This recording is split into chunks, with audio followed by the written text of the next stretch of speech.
Welcome to the final part of What If Naruto Awakens a Chakra Molding Bloodline and Gets Harem with Fem Haku. Don't forget to like and subscribe as it motivates me to upload more videos in the future, and as always, link to the fanfiction is in the description. Chapter 97. Days passed as the war continued, with neither side gaining any real ground on the other. The Allied forces conquered various bases throughout the area, but each time any real progress was made, various reanimated forces would be summoned. These undead ninjas often caused many casualties before they ended up being sealed. Due to this, morale throughout the Allied force wasn't all that high, even though everyone did their best to not have it affect them. For while they were slowly chipping away at the Sound's forces, the undead never seemed to stop appearing and were often followed by an almost never-ending flood of Daku that needed yet another protocol to deal with. Front lines. Currently the Allied forces were pushing back the Sound, taking ground, but just as always, the Sound brow in a squad of hundreds of Daku. Creatures that would do nothing but follow orders without the fear and tiredness that their opposition had. For fuck's sake, it is always these blocking our way while the actual enemy drives me insane. Those bastards always turn tail and run like little bitches whenever we break through their defenses and start getting some actual damage in. A Jonin complains with a sneer. Calm down. Last thing we need is people getting careless around these things. You never know when that bastard is gonna send one of his undead into the group to try and kill us off again. A woman states, drawing her kunai out. Tisk, yeah, it is unfortunate that those guys won't fight and get HTEIR deaths over with, but at least we are taking them out chunk by chunk. They will regret the day they ever thought that they could face all of the hidden villages with such a small number of forces. Yet another man said, glaring at the fast-paced creatures. But before they could even launch the first volley of jutsu at the upcoming forces, they were all surprised as two blurs flew by them and landed in front of them without warning. This was something that made most of the people standing closest to where the blurs land reflexively prepared for an attack, but they thankfully refrained from attacking themselves only because the blurs came from the Allied side. Yo, Mr. 9, are you ready to show them how we shine? Killer B asks with a large smile. Hey, sure, I've been dying to see what I can do with the chakra that the Kyuubi is letting me use, but I still will be careful of any tricks he might try to pull, Naruto states with a smirk, but muttered the last bit. For while they have formed a bit of an alliance, he still didn't trust the fox to not take him over the moment his guard weakened. Hey, it's a start for ya fools to get along. After all, nothing makes ya bond more than a battlefield. B states and quickly has the Eight Tails cloak covering him while Naruto molds his chakra around himself, forming a set of ninja armor that started off its usual blue color but quickly was dyed red as more and more demonic chakra seeped into the mix. This lasted until it was nothing but red, and Naruto found himself still having two tails form behind him without any desire of them himself. I suppose that is just what happens when I borrow his chakra. After all, Octopops has 8 tails behind him. Naruto thinks with a shrug, glancing over at his ally for a second. Anyways, we don't have much time, let's get this started. Naruto states. Oh yay. B calls out with a smirk, and they both rush forward into the horde of Daku. Wait, you guys have to be careful, there is a Proti, and they are gone. The Allied forces unit leader tried to call out only to be completely ignored. It is such a shame to see people rush to their deaths so willy-nilly, she states with a frown. Ma'am, don't worry about them. That lad seemed to be like B-sama, so there isn't much to worry about. A Kumo ninja close to her states confidently. Oh, and why would you say that? You know as well as I do that if you get even a drop of those things' blood on you, it is as good as game over for you. She states, annoyed. Yes, but that is only if they actually get touched. He responds, getting everyone around him to look confused. It isn't a well-known fact, but there is a reason that all demon containers picked are young children. You see, that monstrous chakra is far too foul for a normal person to handle unless they are acclimated to it. If not, it is toxic at best to your system, and in that concentration, it would corrode any organic material it touches. The man explains. I hope you are right, or we just lost 2 very powerful pieces in this war. The leader states, watching them start to fight the Daku. Ma'am, we just received a report. All troops are to recover themselves as the Jinchuriki clear the way and prepare for a massive push when the path is cleared. The messenger states while saluting. Tisk, slave drivers. The woman couldn't help but mutter, but quickly refocused. Okay, you maggots, you heard the man. Take this time to rest and have the healers take care of the wounded. We will be pushing back into enemy territory as soon as they give us a path. But remember all you bastards that those zombies could come up at any time, so keep an eye out all the same. She orders the group. Meanwhile Naruto and B were making relatively quick work on the lower level Daku, as most of them were quickly sent flying or cut down as they tried to attack the two Jinchuriki. And just like it was explained, all of the infected blood and tissue that could have caused them issues was quickly burnt into black smoke after entering the layer of chakra that coated their skin, rendering it useless. It is great to stretch my body out again after being stuck in that stuffy camp for so long. B thought happily as he continued to crush the creatures around him. Yes, it is nice to be able to be of use in this war, and actually be properly ordered to do so this time. The Gyuki states with a smirk as he watching the mental image of his jailer flinch, remembering his brother's love tap for leaving without permission. He then chose to not reply and instead focused on getting rid of all the Daku. A task that quickly was finished with both of them freely using demonic chakra. With the job done, B and Naruto waited a few extra minutes for the rest of the present allied force, which they greeted with a friendly wave. While we thank you for clearing the way, we must strike while the iron is hot. All troops full charge, the leader called before running into the Sound's territory. The rest of the squad only took a few seconds to process the order before following along, passing Naruto and B with only the occasional nod of appreciation at them. After all, if they didn't kill of the Daku, they would have just had to waste time and lives facing them as a group, seeing as they weren't protected from getting infected. Well, they didn't exactly tell us to do anything but get rid of the Daku, but they didn't say not to follow the main force. I mean, we are part of the troops, right? Naruto asked with a smirk. B, no, at least ask. Your brother is making a plan with the other leaders. At least have the messenger talk to them. Hachabi starts to tell B in his head. Hee, let's get this party going, let's go give them a real showing. B agrees with a smirk himself as they both launch forward to join the rest of the group. They quickly reached the rest of the running ninja, quickly trying to claim as much ground as they could from the Sound. Course, thanks to them not taking as long as expected with the Daku, they rather quickly caught up to the previous fighters. Shit, they are here already. How in the hell did they manage to get rid of those Daku so fucking fast? A random Sound ninja called out as the allied forces saw the group prep themselves for battle as best as they could. Yet again the allied forces slowly gained ground on the Sound, but all of a sudden snakes came out of seemingly nowhere, attacking all that was around them. What the hey, I am on your side. Fuck, I knew that bastard would betray us. Damn snakes, I have to escape. Fuck, medics, get this venom out of me now. And many over various reactions came out of the large group of people as all people involved dealt with the surprise swarm of snakes. Everyone stopped fighting each other and instead focused on just not getting bit, changing the dynamics of the battle entirely. Nearby hilltop. Sir, while it gives you an easy way to get the needed sacrifices for the snake tribe, was it truly wise to let them kill everyone involved in this fight? Kabuto asks, but showed no sign of moving to try and stop the event from happening himself. Kukuku, clam yourself. All the pawns down there are still nothing but cannon fodder. While we don't have numbers, we always have the stronger Daku and the undead army I have built over all these years. All of these minions are nothing but the end results of experiments of the past. Orochimaru states, watching a large amount of the group dying in front of him. You know best, Orochimaru-sama, Kabuto states. Tisk always thinking like he is unbeatable. Orochimaru-sama, I owe you a lot, but your lack of using the vast knowledge you possess in key moments just astounds me. They already have started to figure out an optimal way to take out our unbeatable forces, and have a high probability of having enough body count to end up winning just from using it. But I can't disobey my orders. Right now that would only guarantee my death instead of only the strong probability there is right now. Kabuto thinks, trying to form as many plans and backups as he could. Battle area. Naruto was stuck trying to destroy as many of the snakes as he could. For thankfully, due to the chaos attacking each front, most people were more focused on the small creatures swarming them to bother keeping close enough to attack or even care about anyone other than themselves. How pathetic, you are losing to such pathetic creatures.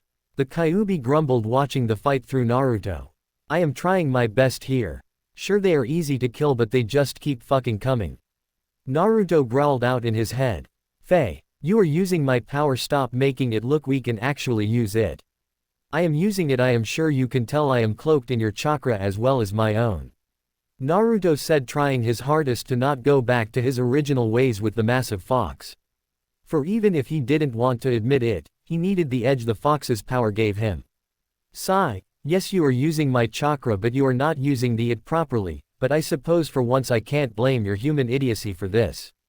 The Kyuubi tells him, realizing Naruto actually never did anything when he was stealing demonic chakra other than being cloaked and having it react.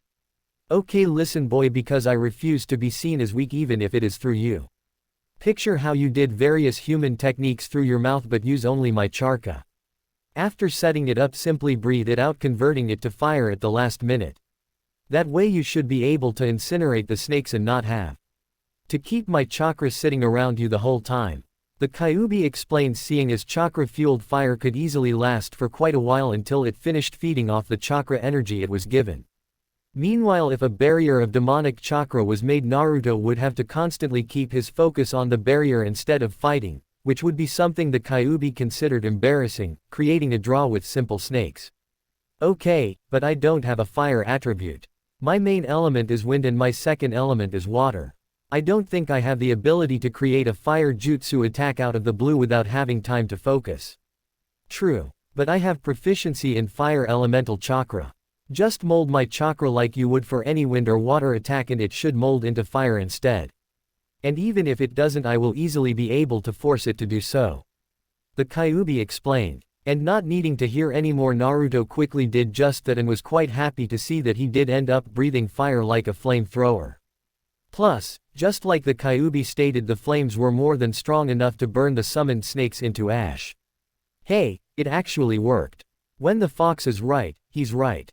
Naruto states happily now that he doesn't have to focus on his own defenses but quickly looked around and lost his happiness.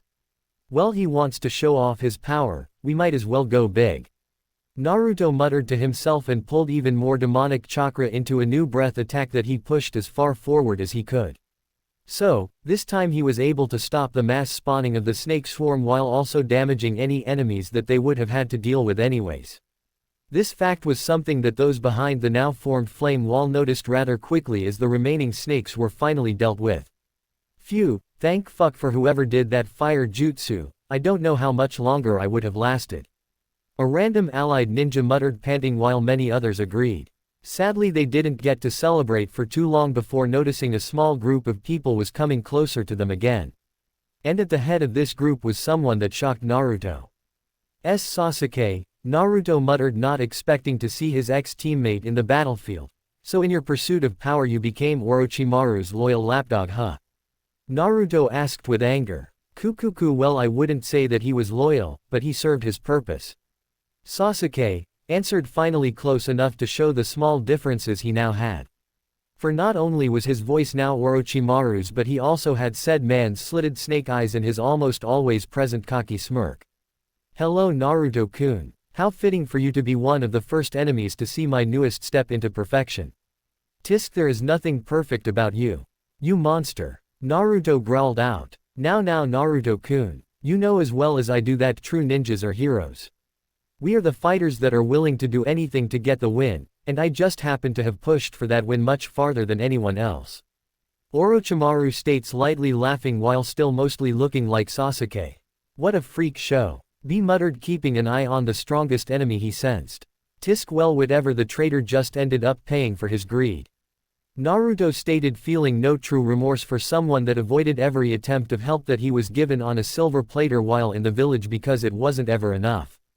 Naruto then got closer to Orochimaru while making sure to still have plenty of room to react to his underhanded tactics. An action that would seem foolish normally with the battle still going on, but the allied forces around him were steadily gaining ground without him.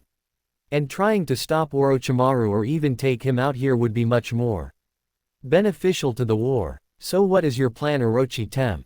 We are steadily taking out your men and not even the creatures your demented mind created can stop us. Face it, already you lost, you might as well surrender now and at least you will have a chance at living the rest of your life in a jail cell with your chakra sealed.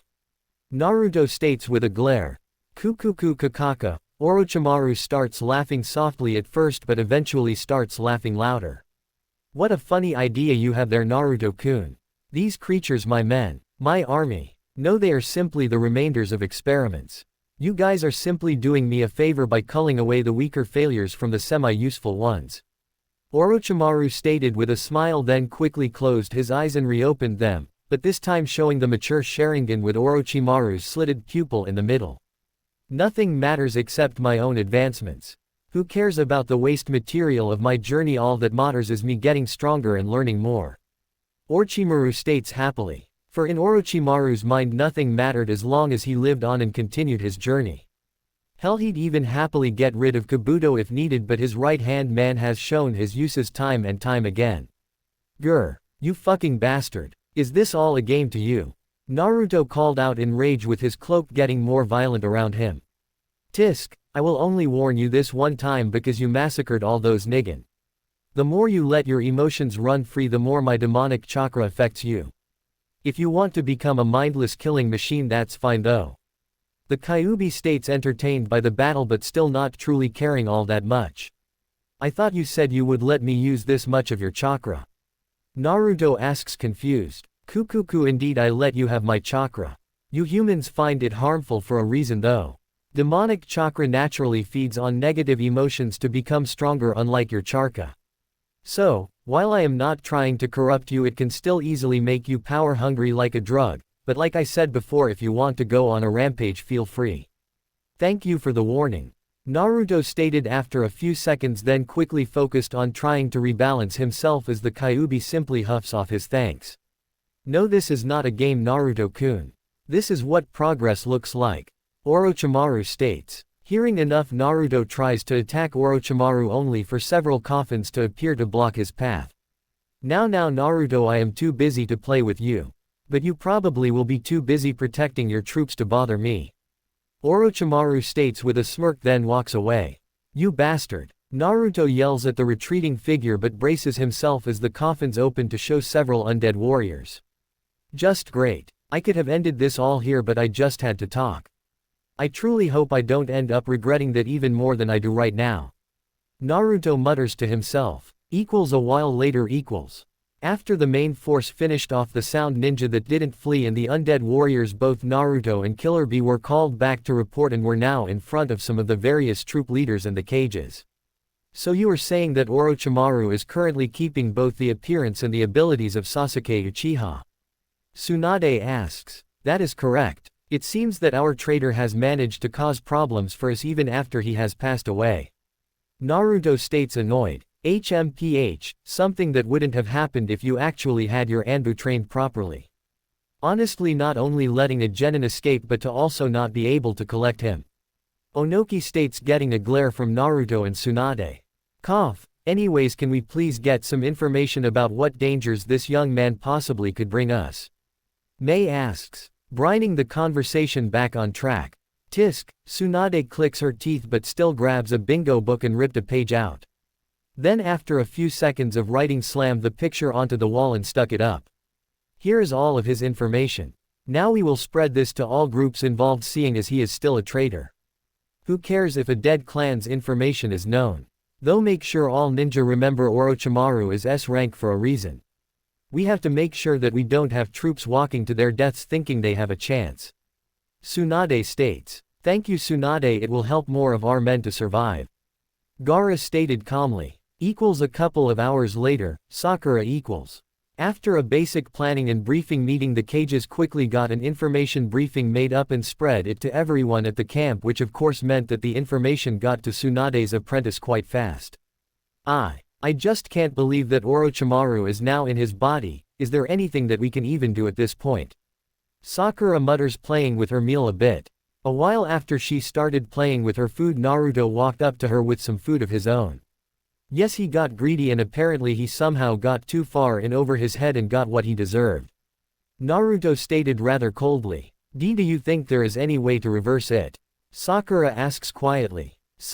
Sakura, I thought you already moved past your obsessed phase with him. We have to accept that the Sasuke we knew, as a traitor or not, is gone. Orochimaru isn't someone that would bother to keep a part of his victims with him when they have something he truly wants. Naruto states as straightforward as he could be, but there might be a chance. Don't fall back on your old ways, Sakura. I care for you as a teammate enough to not want you to fall back into your unhealthy obsession. He is gone and there is nothing you can do but accept that fact, just as before. Naruto stated coldly, then quickly softened his tone as he placed a hand on the quiet girl's shoulder. Why don't you ask for Ba-chan to give you some days away from all of this, just to clear your head a bit? Naruto stated but didn't get a response. Well, no matter what, just know you can talk to any of us if you need it. Naruto told her and quickly finished his meal so that he could leave Sakura to her own thoughts. For no matter how anyone felt about the woman, it was a shame to see her look so down. Plus, if she couldn't focus on what she was doing, then her benefit to the warfront would honestly be horribly diminished. After a while, Lee found Sakura still playing with her food and quickly sat down in the seat that Naruto left. Sakura-chan, can my youthfulness help you cheer up in any way? Lee asks, clearly wanting to help. I'm sorry, Lee, I know that I should be over him, but I just can't help but feel bad. Is that such a horrible thing? Sakura asked, taking a large sip of her water. Sigh, this is one of the few times I wish that I always had a booze stash at hand like Tsunade-sama, she thought, wishing to drown her feelings in sake. Though she didn't expect Lee to use his ridiculous speed to come around the table and hug her. Sakura-chan, I know it is tough to see your old crush and teammate abused in such a way, but we can't change what happened. We can only move on and try to be as youthful as we can with what the present gives us. I am not saying to just forget about him, but just try to move on with your life as best as you can. And of course everyone will be there to help you. I will be around to help you with anything you need. Just stay strong, Lee told her while holding her comfortingly. He then quickly gains a large blush, realizing what he did, and quickly released her. I am sorry for touching you, Lee states, going back to his meal with the blush still on his face. It's okay, Lee-san, and thank you, Lee told her with a small smile, touched by his consideration. He doesn't have the style of Sasuke, but at least he is here and sweet, Sakura thought, feeling a bit better now that she had something else to think about. Sound Village. Ga, what the hell is going on? We were supposed to sweep those bastards without any trouble after all the advancements those eggheads gave us. So why are we being pushed so far? One of the leaders of the Sound Village complained loudly. He then took a large bottle of wine and took several large chugs from it. Sir, it just seems like the numbers and organization of the enemy forces are a lot better than we expected. So, even with our enhancements they are able to get the upper hand even if it took sheer numbers. Maybe we should see if the scientists have any upgrades for us that could turn the tides. Oh, or maybe Orochimaru-sama can, a weaker looking man stated nervously until he was grabbed roughly by the leader. I don't want to hear what the bastard thinks. He is the one that said, oh, go and have your men fight, you will tear through them, and now look at it. Half of my men that I sent to be a part of Four Eyes' main fighting group are dead, and I don't have a speck of reward to show for it. Not to mention that the snake was even right there during the battle and did nothing but watch as my men fought for my reward. He's just as much at fault for my losses as Four Eyes is. The man told his scared minion and then dropped him to the ground. Faye, why am I even talking to you? I should go to Four Eyes and see about how he intends to pay me for my losses. The leader states. Oh, what an interesting conversation to stumble upon. Kabuto states with a smile on his face as he walks into the room. How the hell did you get in here without any of my men knowing? The leader asks, pointing a finger at Kabuto. Kukuku, well, Kula, in case you forgot, we are ninja. We kind of are trained to be sneaky, and I guess it just became a habit for me. Kabuto states with a simple shrug. Tisk, whatever. The leader named Kula grumbled out. Now that you are here, tell me how you expect to pay me back for my lost men. Four Eyes. He asks, glaring at Kabuto. Pay you back? Kabuto asks, then simply pushes his glasses up so they reflect the light in the room. Why on earth would I pay you back? Yes, I said you would be rewarded for helping with the fights, but they aren't over. Not to mention I never said that I would give you anything for the men that were too weak and lost their lives in the battle. I mean, you were the one that was supposed to give us men capable of winning this war. Kabuto tells him without care. You bastard. Kula growls out, leaking key. Don't think you can just say whatever you want to me just because you are the snake bastard's right-hand man. In this village only power rules, and I only put up with listening to you, seeing as you promised good rewards for my time. Don't think that you can boss me around and not pay for it when you can't stand up to the power I hold. Kula states, leaking as much ki as he could. Course Kabuto hardly reacted to the ki that was making the helper shiver as he stood as far away as possible. Instead, he calmly looks over at Kula with a bored look. All of you idiots are the same, always thinking that you are such a big deal when you really are nothing but tools. Kabuto tells him, simply making Kula's rage boil over. You fucker. Kula yells out, rushing over to Kabuto, clearly done with the conversation. Though mere microseconds after he started his attack, he found a needle entered his shoulder. And in the next few microseconds he felt all of his limbs go numb, forcing him to fall to the ground. Poor Kula. You always think that muscle strength is all that matters when there is loads of other parts of a ninja's tools that you just choose to not bother with. But I will let you in on a secret. Even with your strength you are nothing but a big fish in a small pond here, while I am a big fish in the ocean. Kabuto states with a vicious smirk as fear is shown in the paralyzed man's eyes. Now don't worry, I won't kill you, for while you are nothing but an idiot, you are at least strong enough to be a solid C or even maybe B rank ninja if you actually got your cocky head into fighting rather than greed. So, I will give you the chance of your lifetime. The poison that I coated that needle with causes full body paralysis almost immediately, but doesn't paralyze the organs for at least another half hour or hour. This means you have some time left before your death. Now I have the antidote right here. Kabuto states, kneeling by Kula, shaking a syringe by him. Now this is enough of it to help you live for about another week, but is not enough to fully remove the poison from your system. But at least you will be living, and you even get to keep being the leader of all these pawns.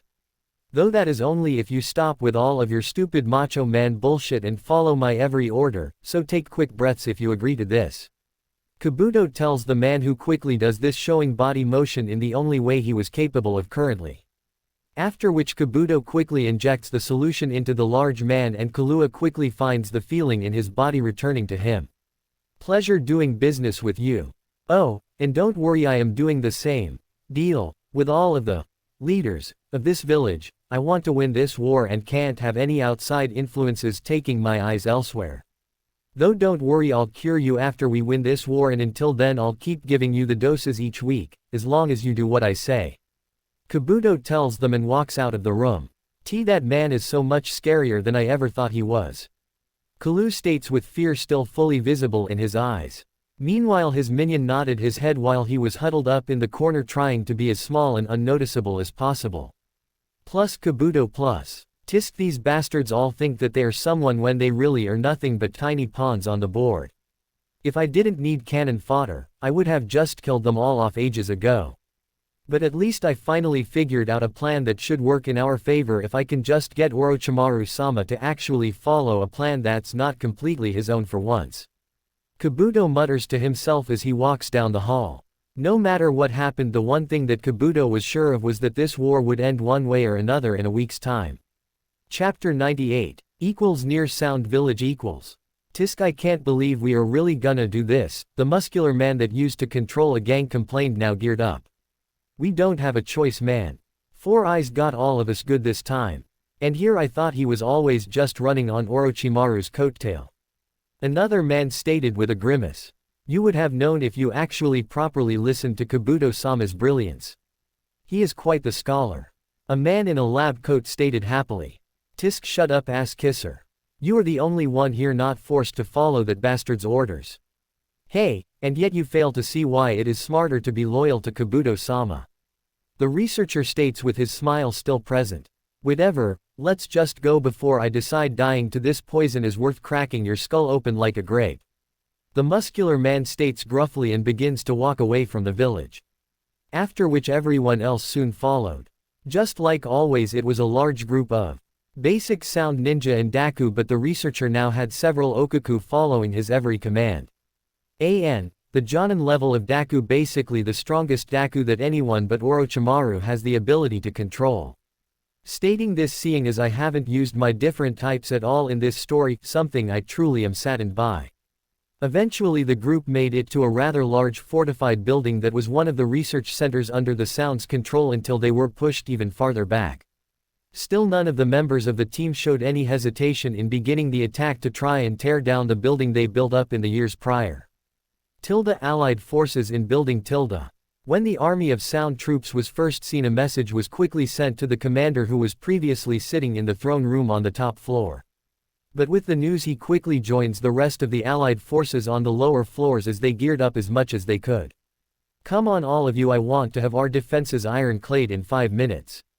Don't think I won't beat your ass if you dare take a second longer," the commander named Hasu ordered out loudly. Course he himself quickly did the same thing as everyone else and grabbed his gear. But instead of finding a post, he stood in a spot where he felt he could keep as much information about the situations around him as possible. "All troops ready and waiting for orders," a ninja close to Hasu stated, and got a proud smirk from the man. "Perfect, then all of you waste no time. As soon as you can land blows, feel free to hit these bastards back into the corner that they tried to come out from. Win this fast and I'll overlook an extra round of booze going missing tonight," Hasu stated, getting cheers from mostly everyone. Seconds later though, everyone got serious again as several jutsus were launched out towards the sound, running towards them. Sadly, these long-range attacks only hindered the advance with very little damage to be seen. Soon enough the distance between the two groups was drastically shortened, and now the full-on battle truly began. The Allied forces launched several widespread jutsus that this time succeeded in taking care of several of the enemies, but the rest didn't even spare a glance at their fallen. A moment later several kunai were thrown at the wall, with a few sticking a little bit into the stone wall, each with an explosive seal. "Well, why the hell did we ever think this wall would do to a proper ninja anyways?" one of the Allied forces couldn't help but mutter as they jumped away from the soon-to-be pile of rubble. Boom! After a single large explosion, the wall was completely gone, but neither side wasted any time and began to fight up close with each other. "Tisk, these bastards are persistent, I will give them that," Hasu grumbled, watching both sides lose men. Something that he wasn't happy about, but you can't save every one of your allies in a war. Though before he could think any more on this, another ninja ran over to him. "Commander, we are facing Daku on the other side of the base and a few of what we believe to be more advanced versions coming in fast," the man stated before they heard yet another loud crash. "Make that we are currently engaging them, sir." "Of fucking course, we are. Now get your ass in gear. We need all hands on deck to deal with this pincher attack," Hasu states, glancing at the two sides quickly. "You are now in charge of the men taking care of the sound troops. I will take care of the Daku," Hasu told one of the captains, who nodded and began to try and keep their upper hand on the enemy. Meanwhile Hasu quickly ran over to where the horde of Daku were and looked upon them with a glare. "Fucking monsters," he muttered, but still tried to rally the forces facing them the best he could. Sadly, before everyone was organized, they found a large fireball landing in the middle of the troops, instantly taking out a few of them. What? But these creatures can't use chakra, right?" Hasu asks in surprise. After all, there were no signs of actual ninja on the side.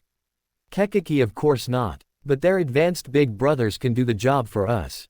Now let me show you what these research experiments can really do," the researcher behind the Daku states happily. "For the glory of Kabuto-sama, charge," he calls out happily with a hand pointing towards the base. Sir, you do know that there is no reason to verbally give orders, right?" another controller states beside him as the Daku followed their commands. Course this made the first man just glare at his underling. "Tisk, no one understands that the dramatics are the bread and butter of a good story. I want to be remembered as a proud leader that gave orders bravely," the researcher states with a glare. No wonder he follows Kabuto-sama without any doubts. It seems he hardly uses that thing between his ears at all.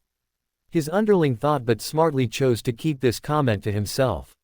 Still, they continued to fight against the Allied forces, and while both sides was taking losses, it seemed that they were pretty evenly matched. But all that changed when Hasu noticed one of his allies ended up getting close to his back. Something that normally wouldn't mean anything, as he was too focused on his own battle with the Okaku to help anyone else as much as he would normally try to do. But this time he would end up regretting this, for he found a kunai stabbed into his back. Thankfully, due to his honed danger senses, he was able to dodge a direct hit to his heart, but could not completely dodge the blow. "Gah, why you bastard," Hasu growled out, glancing over at what he thought was his ally. "Kukuku, I'm so sorry, Commander, but money rules this world after all," the man states coldly with a cocky smirk. "But I would focus on your friends instead of me," He adds in making Hasu refocus on Okaku that were still trying to attack him as he dealt with his distraction. Don't worry Commander-san, the money that I was given was quite a large sum, your lives were worth at least that much to me. But anyways I have to weaken the rest of the fighters we have, so good luck. The traitor states walking away while dodging the fighting around him. You bastard. I will remember you and will hunt you down like the dog you are. Hasu growls out. Sadly, with the damage done to his back, the bleeding he was facing, and the fact that the Okaku were stronger than the normal trash they faced, he would never be able to fulfill. For after a valiant effort and a few of the Daku around him being dealt with Hasu, he fell victim to the infective powers of the Black Blood. Around where Hasu's fight finished, the rest of the allied forces were still trying their best, but with the strongest member of their squad having fallen and the Okaku allowed to move to other enemies, they quickly began to lose ground. But with the pride each ninja felt for their village and completing their missions, most fought to the bitter end, unaware that there was a traitor weakening them. For they might have had a chance even without the commander, but the traitor they had worked well behind the scenes, weakening anyone that seemed to be doing too well against their opponents while managing to avoid getting stuck in combat himself. And with that being said, the base finally fell back into the command of the Sound Village. Cheers were heard throughout the Sound Ninja as they quickly raided the supplies left in the base. They then quickly took out a lot of the supplies available and began to party with the food and drinks they found. Ha ha ha, fuck yay. Take that four-eyed bastard, I survived even after you forced me into this mess. The muscular old gang leader called out with a full bottle in his hands. Yes, but I would be careful what you say still. Who knows what would happen if word gets given to Kabuto-sama. The head researcher told him, making the large man grumble. Oi, cut me some slack. I worked like a dog like he wanted, so let me at least enjoy some of the perks I still can have left, even with his damn poison making me practically a slave. Fine, but be ready after this to listen to any commands that Kabuto-sama may send our way. The researcher states before walking into the base. Tisk, whatever boot liquor. The gang leader grumbled, then took a heavy chug of the drink in his hand. This comment of course went unheard as the researcher continued to walk away. He kept going until he finally reached a room that they all considered as the throne room of the base. There he found the man that was a traitor to the allied forces sitting with a frown on his face. Finally, you are here. I did my job, so you do yours. The traitor states, walking up to the researcher. Yes. Do not worry, Lord Kabuto pays forward what is due. The researcher states, grabbing a pouch from his bag and then threw it the rest of the distance that was left between the two of them. The traitor then wasted no time taking out the large wad of cash and began counting without caring about the other person in the room at all. You know that Kabuto-sama would surely have more tasks for you if you continued this agreement. Fuck that. I wish I could milk more cash out of this war, but with you guys winning this base, every one of us allied force members are considered lost, and that is how it must stay. If I somehow go back as the only one that managed to escape, I would either be found out or ridiculed as a coward. I have gotten my money and gotten out of this horror movie of a war. That is as much as I can reap from this story. The traitor states and calmly walks away. He then wastes no time sneaking away from the base without any of the celebrating ninja noticing anything with their guards down. Tisk, it is a shame to have one of Kabuto-sama's spies quitting on us, but at least we succeeded as planned, and there are always more people willing to put money over anything else. The researcher thought to himself as he went down to the party to enjoy himself a bit now that his last task was finished. Various areas. While the Sound got a victory at that base, there were several other raids going on all around the war area. After all, Kabuto wanted to quickly push the Sound back into a winning position, which in this sake was with several stronger groups attacking at the same time. Something that mostly went well for him, with various spies working well to weaken the allied troops. Now of course it didn't work with all of the raids, but it worked well enough for Kabuto to be happy with the success they had. Meanwhile, Kabuto was sitting in the main base simply reading reports of the battles as they came in. Kukuku Orochimaru-sama may not have wanted to take the reins with this war, but look at what happens when someone with an actual brain is making the plans. Kabuto states with a smirk. For they made a lot of success again without that much loss. Come on allied forces, you may have thought you won this, but let's see how you do when a true genius is what you have to face. Kabuto states sure that this war would change drastically, which in this case it might just happen. Orochimaru _. While Kabuto was enjoying the victories that he was receiving, reports of his master was quite happy for a whole different reason. Orochimaru sat in his favorite throne playing with the Sharingan, focusing on trying to find any secret thing he could, be it from intentional or unintentional findings. But at this point he felt that he had more than enough control of his eyes, making him truly ready for the next step of his plan. How nice of Kabuto-kun to pull those fool's eyes away from me using the pawns we have. While he is playing around to distract them, I will have to push for the next pieces I want to collect. Orochimaru thinks with a smile as he pictures Naruto and Killer Bee.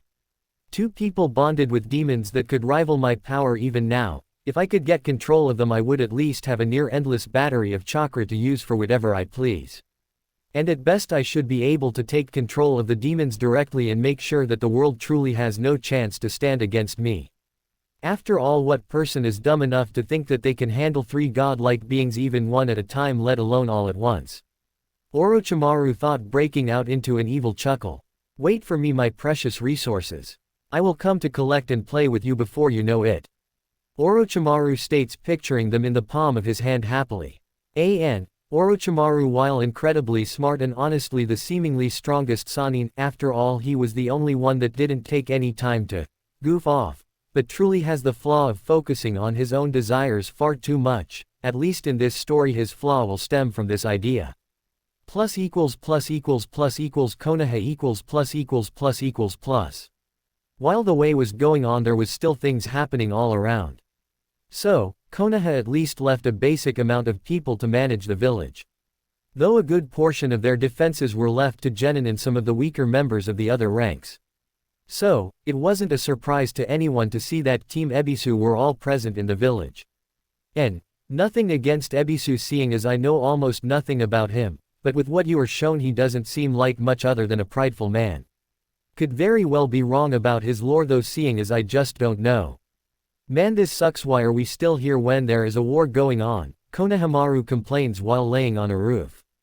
I don't know. If we were there, I don't know how much help we could actually be. Udon tells him, sitting close by his friend.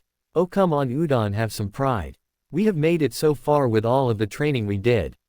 Konohamaru states with a smile as he stood up and looked out of the village. I bet that we would easily make everyone impressed with our strength if we made it to the war front.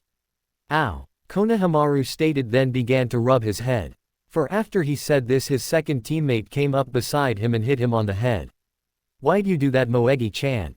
He asks angrily. Honestly Konohamaru-kun, you sometimes are far too cocky for your own good. Moegi states, shaking her head. I promise to knock some sense into you whenever you get a dumb idea. And you are as hard-headed as Naruto-san sometimes. She tells him. Even though Konohamaru was their team's leader when Ebisu wasn't around, oftentimes Moegi is the one their teacher counted on to keep the two boys in line. After all, Udon tended to go with his best friend's crazy ideas quite often despite himself knowing better. Tisk, why did I ever decide to stay with a girl that does nothing but abuse me? Konohamaru mutters, only to get a hug. Because you can't help but realize how lucky you are to be with a cute girl like me, Moegi told him, then quickly let go of him. Now come on you two, we gotta meet with Ebisu-sensei, she stated, jumping off the roof. Sometimes I miss the shyer side she had before. Konohamaru mutters to himself before following after with Udon coming soon after. I really need to find someone already. Udon thought, feeling tired of always being the third wheel around his friends. After leaving the rooftop, the team quickly made it to where Ebisu was waiting for them in his normal gear. Okay team, today we are looking into reports of robbers coming rather close to our village that have been bothering the traders recently. Ebisu tells the team that we're now completely focused. Now let's go. Hi, all three say at once and quickly begin to follow their teacher out of the village. After which they continued to travel for a small amount of time before they slowed down and began to look for signs of a bandit camp. I still can't believe that bandits are this crazy to try and occupy an area so close to a hidden village. Moegi says. Yes, well, I suppose that they think that this is their chance to play now that a good portion of the village's forces are out. Udon states. Well then we just need to show them that we are still more than enough to handle them. Konohamaru states, clenching a fist in front of him. Yes of course, but first we must find them. Ebisu states. Something that they were able to do rather quickly, seeing as the bandits didn't bother to hide all that much. Bandit camp equals. Ha ha ha, look at all of this loot we have already collected from those weaklings. And with most of the competent ninja gone, we really don't have anything to fear. So, prepare my men, for we will get our lifetimes fill before their stupid war ends. The leader of the bandits called out, happily getting cheers from all around him. Sir, even though they aren't the best, aren't ninjas still something to be worried about? A man beside the leader asked, only to have an arm wrapped around him. You worry too much, man. Sure, we will lose some troops to them, but we can surely overcome them even if it's through sheer numbers. I guess. The man states, clearly not as confident. Team Ebisu. What the bandits didn't know is that they were being eavesdropped on. But the team only listened for a little while before they decided that there was no more important information they would find out. Wow, those guys. When will they learn? Just because they have numbers doesn't mean they'd have a chance against Konoha. Konohamaru states proudly. Yes, but we must still inform the village before we start anything. Ebisu states, getting nods from his team.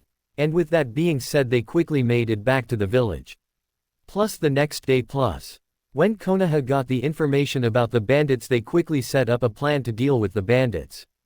Something that was done relatively fast, and before anyone knew it, a large group was sent out to eradicate the bandits that dared to set up on their land. Okay men, you know your orders. Make sure none of them survive. We attack on sight. A Konoha ninja orders, getting around a yes, as the group quickly traveled through the trees. Well, we aren't in the force that is out in the war, but at least we are in a group for something. Udon states as he ran. Tisk, it's not the same. I mean, these guys are just stupid bandits that aren't smart enough to know when they are outmatched. Konohamaru states, annoyed. Calm down, Konohamaru-san, you never know what could happen on a mission. Never underestimate your opponent, for even a mouse can take down an elephant if the conditions are right. Ebisu states, though Konohamaru didn't look too convinced. Still, he said nothing until they ended up fighting with the bandits. When the fight started, most of the group separated out and handled the enemies closest to them. This included Team Ebisu, which were making quick work of the bandits just as the rest of the Konoha ninja were. Hot take that, you idiots. Maybe in your next life you will know enough to not mess with our village. Konoha stated as he kicked a man off his kunai. This man's wound was easily fatal as he quickly began to bleed out from the now emptied hole. But instead of being angry, afraid, or sad, the man smirked at Konohamaru defiantly. I'd gladly give my life to have the chance of being a part of showing you cocky bastards that you aren't omnipotent just because of some fancy training. The man stated, then coughed on his blood and finally finished taking the few seconds he had left away from him. Huh, what does he mean by that? Konohamaru thought, confused, but still continued to finish off the last of the bandits in their area. After which he looked around and saw none of the other Konoha ninja really needing much help, with each squad covering each other quite well. But what he didn't expect was an explosion behind him. What? Konohamaru called out as he and a lot of the Konoha ninja got distracted by the sound. It came from the village's direction. Moegi states with worry clear on her face. Tisk, we gotta go see what happened. Konohamaru states, already moving to leave, only for Ebisu to grab his shoulder. What the hell, closet purr, he started, then noticed the serious look on his teacher's face. I want to go see what happened to, but we must listen to our commanding officer. There is a specific order of responsibilities, and without that we wouldn't be able to have our village run. Every ninja has their own part of keeping Konoha running, and if we just ignored those parts willy-nilly, then how would anything ever get done? Ebisu states. Grr, Konohamaru grit his teeth but didn't try to pull away from his team leader, understanding it even if he did not like it.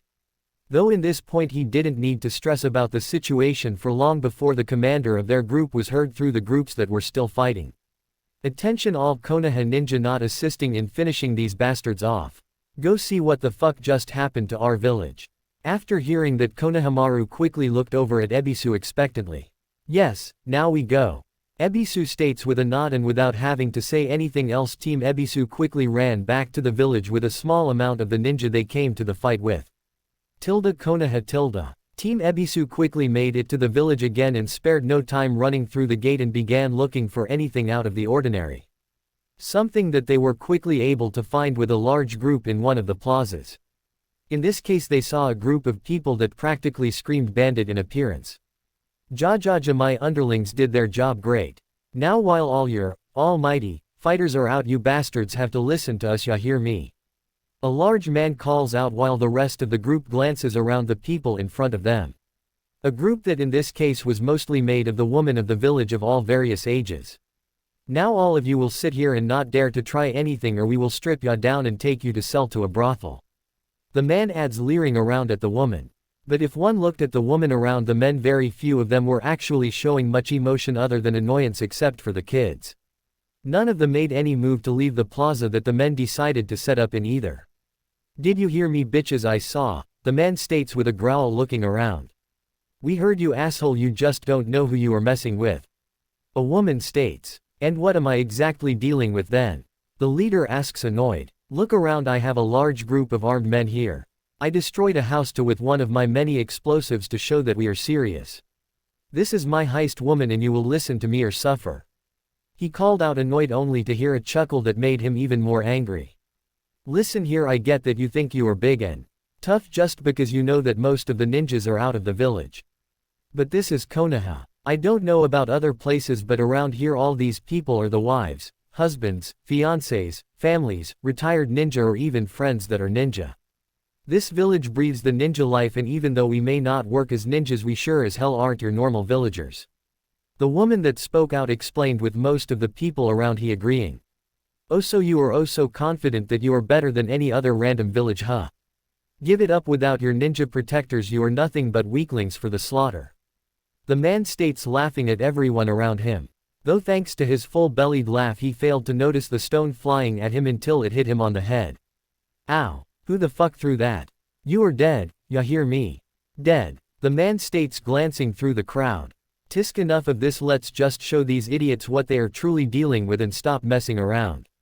Soon growled out. And with that being said, chaos quickly developed in the area. Various members of the civilians that were previously watching the bandits were now wielding various random tools as weapons and quickly began to overwhelm the bandits. A few minutes later, before any of the returned ninja could even help, the crowd beat the bandits up and left each of them laying unconscious in the area. Great work all of ya. Don't worry, I am gonna put a good word in with Hokage-sama to get each of you a present, not that many of you need it when your loved one comes back victorious. Soon Sates then walks away from the area that was now danger was basically completely gone. Still, with that being said, most of the group left the plaza, leaving only a smaller group to watch the unconscious bandits. Honestly, I am now a bit scared of the villagers' abilities now. If there wasn't Chakra, would we even be needed? Konohamaru muttered, surprised. It is probably best we don't think about things like that. Udon mutters, with the rest of the group quietly agreeing. Still, within the next half hour they had all of the bandits taken care of and ended the problem that they were facing. Chapter 99. Allied Forces Base. Kage Council. We have stopped receiving reports from several of our bases in the front lines. Though it is assumed that they have been taken over, with a few other reports stating to have defended from a sudden large squadron. A woman reported while handing the reports over to the Kage they were closest to. It seemed that the enemy has finally started to organize itself and show more of its stronger cards.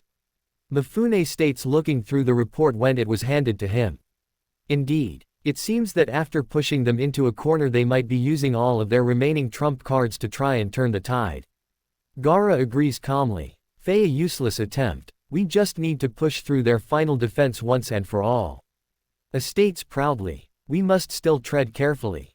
Even a cornered rat can cause some damage. So don't get too hasty now before we get the full picture of what we are dealing with. Onoki answers. Still, this war has been going on for too long. If we have a chance to end it, we shouldn't just pass the chance up. Our villages need us. Mei adds, thinking of all the projects she had set up in the water village.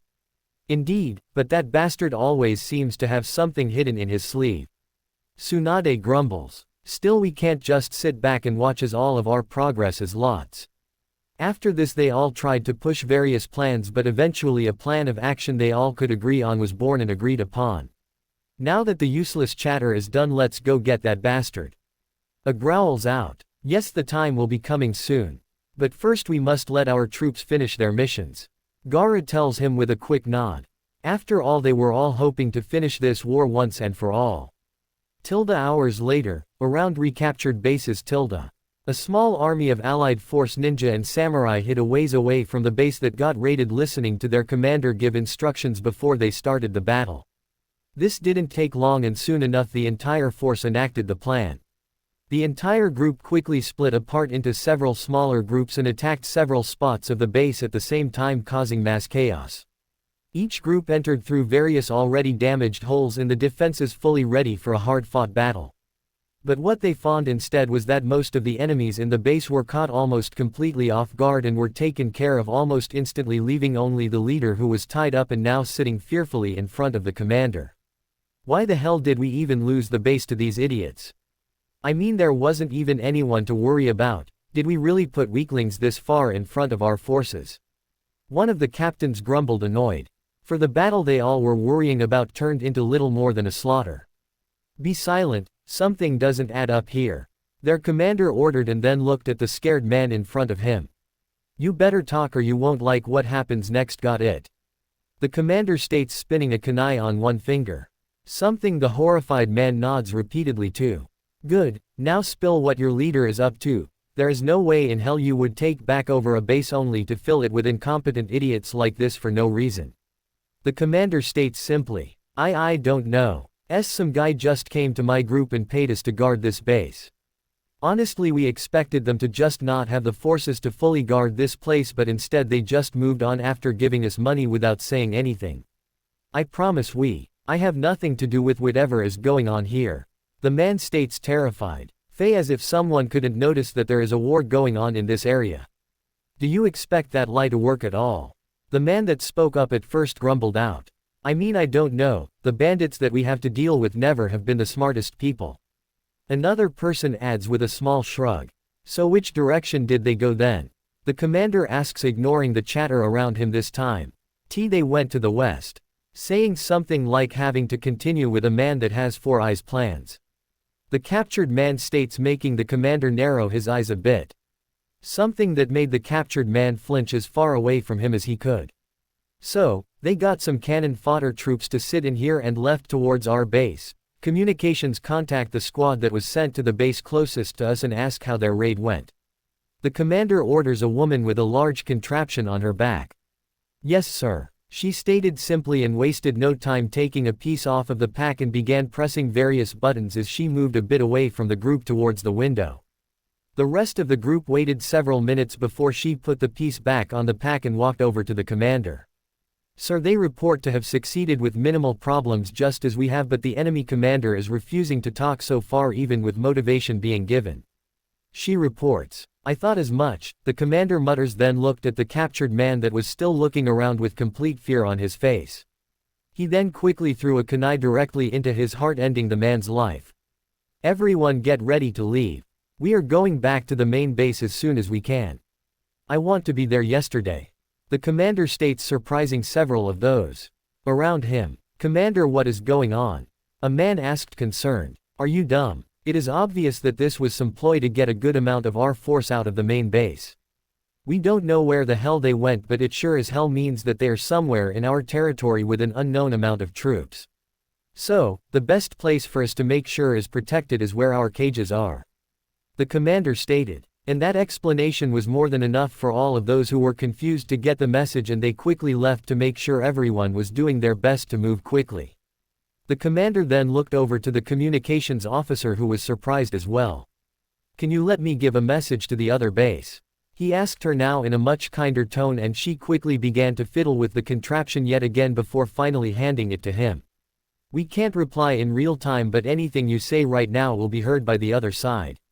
She told him. He then thanked her with a quick nod and took the piece.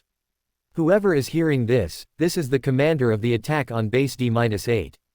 The troops we faced were nothing but cannon fodder like you reported seeing at your base, except our enemy's captain was spineless. He states that he was paid to protect this place while the person that paid him went towards our command outpost. This statement has not been thoroughly verified, but with as spineless as he was, I have made a choice. My men will be returning to the command center ASAP to confirm its safety. You can do what you want with this information, but I ask if you choose to stay, then try to at least cover this base as well. If I am wrong, let it be only be on my shoulder the blame is placed. That is all. The commander states, handing the piece back to his stunned communications officer. Sir, you aren't sure about this? She asks him, a bit nervous. Sigh. As a ninja we are trained to follow orders and never sway from our Kage's orders. But in this case I would rather take the risk of being labeled for mutiny than be wrong and have those that I have sworn to protect be blindsided and take heavy losses because I wanted to take the safe route. Mei-sama chose me to be a commander, and as a commander I must do what I think is best with my troops to win this war. The commander states, then put a hand on her shoulder. Don't worry, while I am not 100% sure, I am at least 70% sure that my fears are correct, and if I am wrong, I will try to make sure that only I take the fall. He adds firmly and began to walk away from the woman.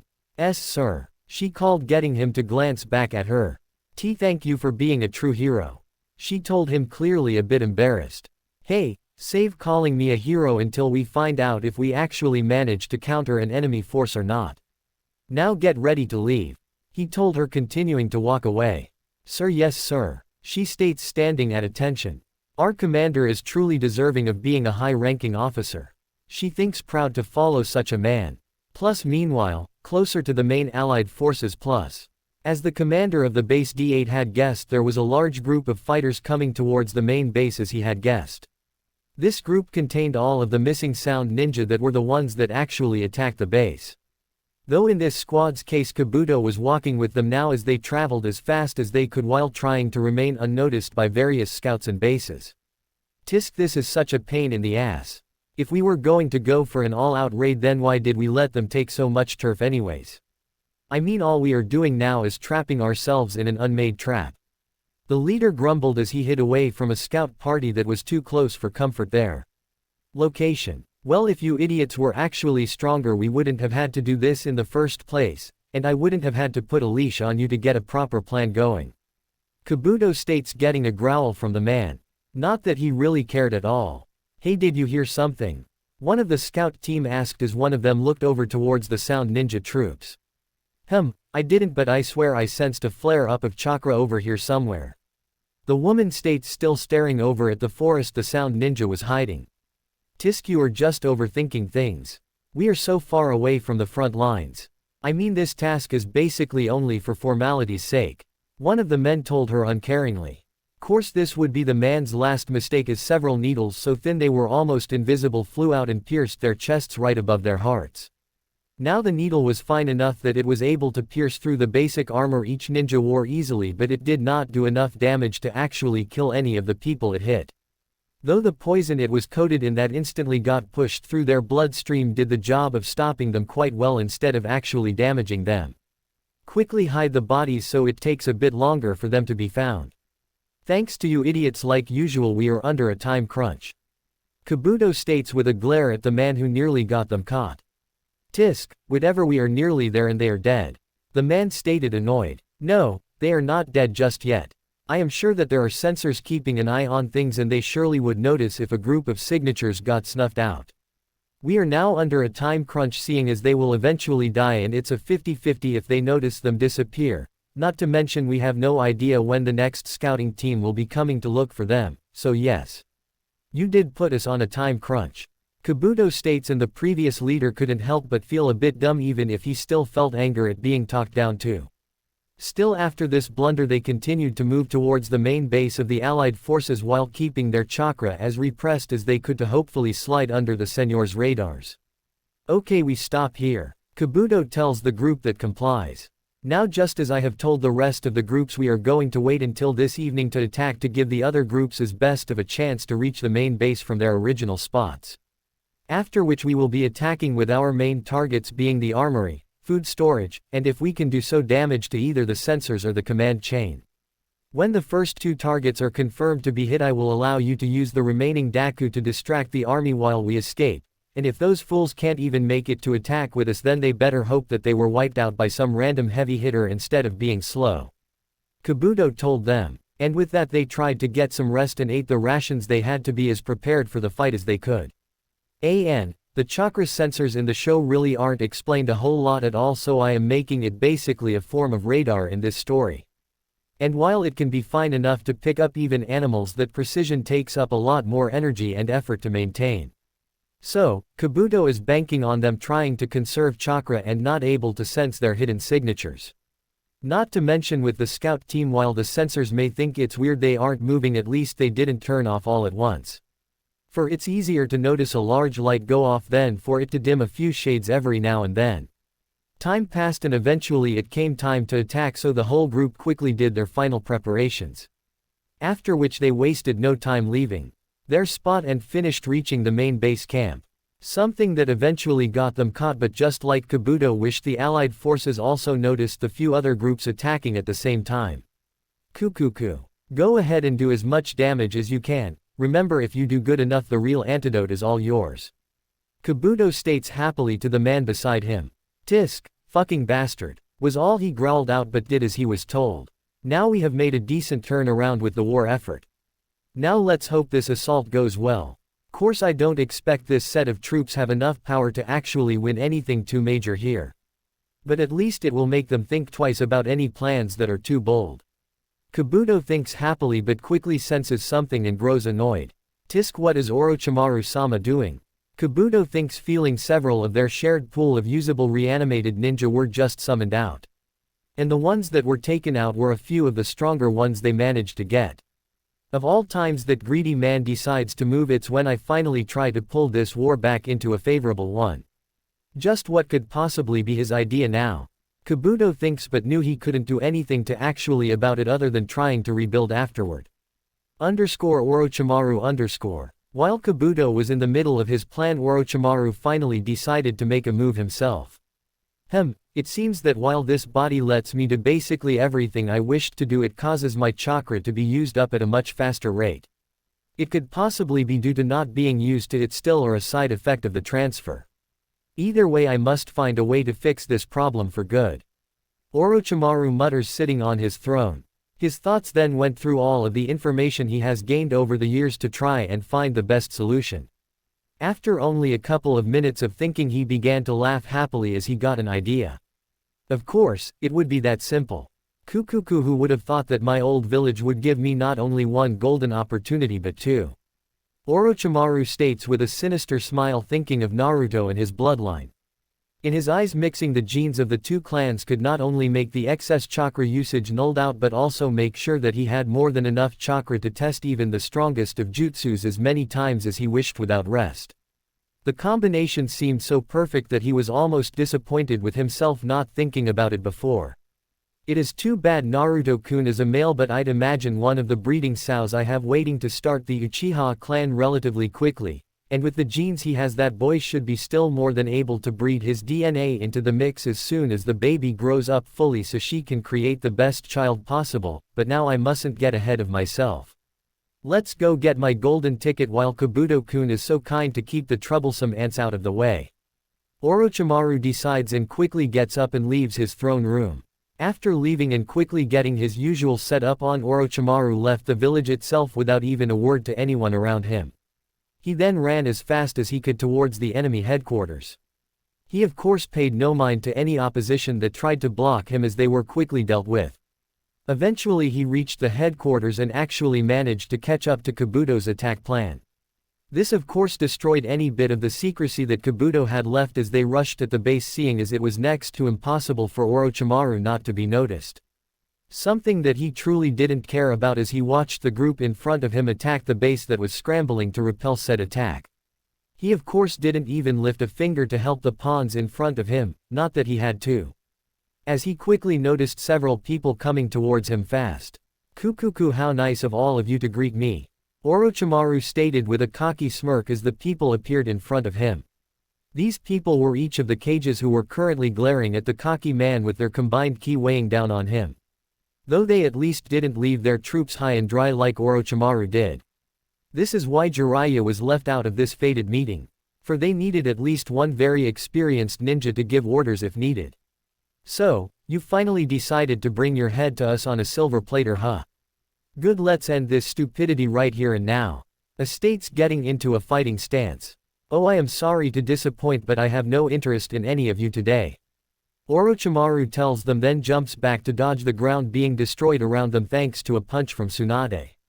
Well, too fucking bad. We aren't going to just let your slimy ass go after finally getting a chance to end all of this. Tsunade tells him, cracking her knuckles. Well, of course I have a parting gift for you. Orochimaru told them simply, then slammed his hands on the ground. Quickly after this, 5 caskets come up, immediately sprout up from the ground. Tisk, of course this bastard has a way to make this as annoying, May complains watching as each of the caskets open up slowly but at the same time. They then show the third Raikage Amayuri Ringo, Hidden Mist 7 Swordsman Minato, Gari, Iwa Explosion Corp, Rasa, Gaara's father, Tatewaki, Samurai, and of course they have to be people that are going to be fucking problems. May grumbles, recognizing most of them pretty quickly. Tsunade, are you sure we should keep Jiraiya out of this fight? Even without Orochimaru we would be hard-pressed to win right now without help. Gaara asks, concerned without taking his eyes off the enemy but most of all his father. Tisk, we have no fucking choice. We can't just abandon the rest of the forces, at worst we will have to hold out till the forces wipe out his lackeys and we can get a few of our stronger men out here. Tsunade grumbles, refusing to underestimate the undead, knowing how buff they were now that damage isn't important to them. Sadly, before any of the summoned people could do much of anything, Orochimaru implanted a seal into their heads, turning them into nothing but pawns. Kukuku, as much as I would love to stay, I still have a task to deal with. So, be sure to enjoy your time with your forefathers. Orochimaru told them uncaringly and begins to move away. Course I was going to follow but was stopped by the other cage. As much as I would love to keep an eye on him, the snake surely has it set up so that these guys will decimate our troops if we let them leave go past us. Gaara states, firmly, making a growl, but didn't fight Gaara on this anymore. Thus, they found themselves in a standstill with the reanimated enemy as Orochimaru got further and further away. The youngling is right, we must just hope that our backup can come help us take care of these problems soon. I don't want to think about what that snake would do without being stopped. Onoki says, floating next to Gaara. After leaving the cages, Orochimaru quickly began his search yet again, not trying to hide himself all that much, knowing that a lot of the people that actually stood to challenge him were predisposed at the moment. Eventually he found the thing he was looking for and with a greedy smile quickly landed close to it. Naruto and Killer B, medium-sized clearing close to Alliance Base _ When the attack was called, both Jinchuriki wasted no time joining the fight. This ended up with both of them joining the side that had the least amount of defenders, trying to push the scale more in their favor. So, they fought as hard as they could with both allies and enemies strewn throughout the area. Thankfully the battle was starting to push in the favor of the allied forces, but Naruto got distracted when he felt the presence of several new strong signals appearing close to where the cages were. Something that worried him, seeing as there was too many unknowns, so he got closer to B, who just finished an enemy ninja with a heavy punch to the chest.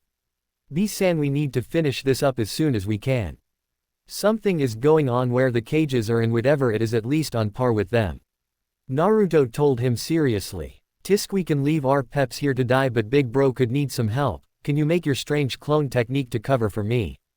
B asks. But Naruto starts to argue, wanting to be the one to go, but quickly thought it through that his shadow clones would be the best in this case rather than B's version.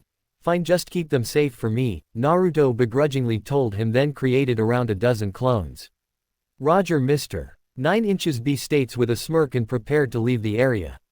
Though before he could, they both saw a blur land in the middle of the field. They both then quickly realized just who the man was and lost any desire to leave their current area. Orochimaru, Naruto growled out, glaring at the cocky man that was ignoring all those around him. Course several allied force ninja noticed him as well and tried to attack him, but were all rather quickly dealt with by Orochimaru without much effort. How the hell did you manage to get all the way here without any of us knowing? And what the hell is your plan now? Naruto asks. Kukuku, it seems Kabuto-kun planned an assault that went rather well. I just joined in on the fun to come collect some material. I have no idea what Kabuto plans to do though, but I did make sure to leave Tsunade and her friends some partners to occupy their time, Orochimaru stated with his smirk never leaving his face. Yo, whatever the deal, it ends now. Let's cut the chatter and make him a splatter. B states, not wanting to waste time chatting when battles were going on all over the place. Sounds fine for me, but I only have business with Naruto-kun. You can leave and try to help your precious brother. Orochimaru told B, verbally shooing him away. Why you? B growls out, feeling angry at being thrown to the side so uncaringly. B, calm down. This man isn't an opponent you can carelessly lose focus around. The Eight Tails told him. For while he didn't actually know much about Orochimaru, the facts he has gathered through B's eyes made it clear that Orochimaru deserved his title as a Kage-level ninja. Thankfully this time B actually listened to him and tried to clear his head as much as he could. He then wasted no time launching at Orochimaru, who managed to dodge his attacks by bending his body in an inhumanly way. This didn't last long as he had to jump back to avoid some chakra spikes made from Naruto. Be careful close to him. I have no idea what prep it takes, but he knows at least one way to seal off your access to demonic chakra. Naruto warned, making a few strands of chakra follow the moving Orochimaru to try and stab or slash him. Their battle continued like this, with Naruto and B trading out with each other as Orochimaru did basic attacks and dodged around all their tries. Ah, Naruto-kun, you should just give up now.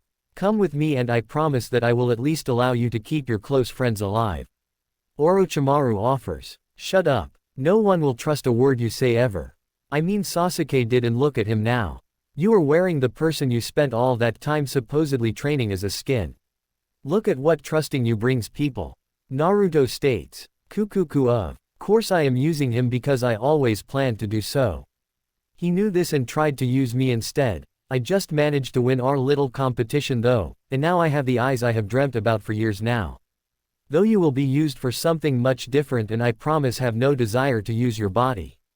It would be a step down to lose these eyes. Orochimaru states, flashing the Sharingan at the two of them. Tisk, don't look at his eyes. Naruto yelled at B, but it was too late and B stood still as he seemed to be under an illusion. Still, Naruto had no time help him, as leaving Orochimaru to his own devices would only spell trouble. So, their fight continued this way, with them moving around the field with Naruto trying to avoid hurting his own people, but several dodged justice from both sides caused damage to those around them regardless. Thankfully most of the fighters from both sides quickly realized the danger they were in while the two fought and retreated from the area after a few deaths were caused. Face it, Naruto boy, while you have gotten stronger you still are no match for me. I have spent more time than you have even been alive finding things to make me stronger. And soon enough I will have enough strength that no one will even be able to face me. You might as well just give up. I promise that you will receive decent care while my plans are being done with you. Orochimaru told Naruto. You crazy bastard. You really think that you are the strongest person alive or something? Sure, you are known to be strong and too damn smart for your own good, but you still aren't better than the other S-rank ninja. Naruto told him, making him chuckle. Well, we will have to see about that. After all, my research has proven fruitful while the rest of those fools just grew cocky and content with their power.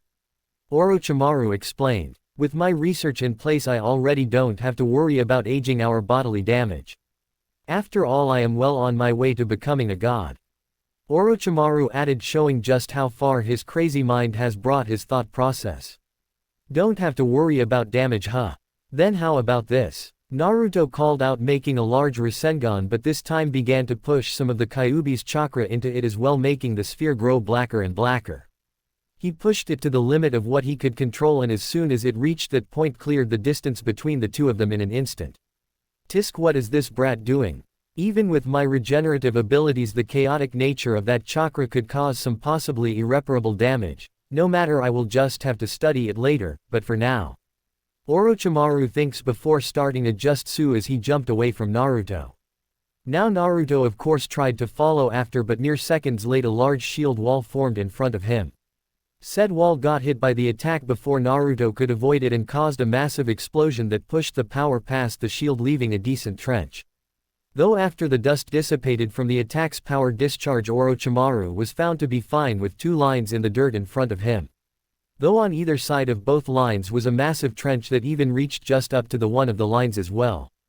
Impressive, Naruto boy. To be able to take out even one of the triple Rashomon is something that not many justice are able to do, but it seems that the kickback is something you aren't able to handle.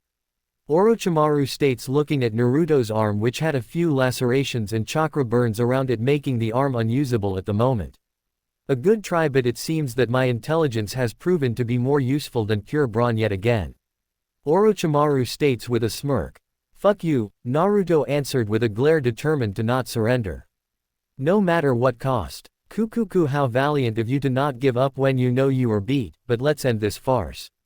Orochimaru tells him. Lariat, a voice close to Orochimaru called out suddenly and before either of them could look to see where it was from Killer Bee was already on top of Orochimaru. And within a second Orochimaru's head was cut off from his body with Bee's attack hitting him dead on. We float like a butterfly and sting like a bee. Never doubt the power that is Killer Bee. Bee called out happily in his signature pose. Chapter 100. After Bee removed Orochimaru's head and celebrated, the rest of the allied forces that stayed close enough to watch began to cheer as well. Though when reviewed later on all of these ninja would state that they were making sure the enemy stayed away from the battle, instead of forgetting to try and help the rest of the areas fighting. It's over. Naruto couldn't help but think surprised. I didn't think that a victory would be that easy, but you just can't survive having your head being removed.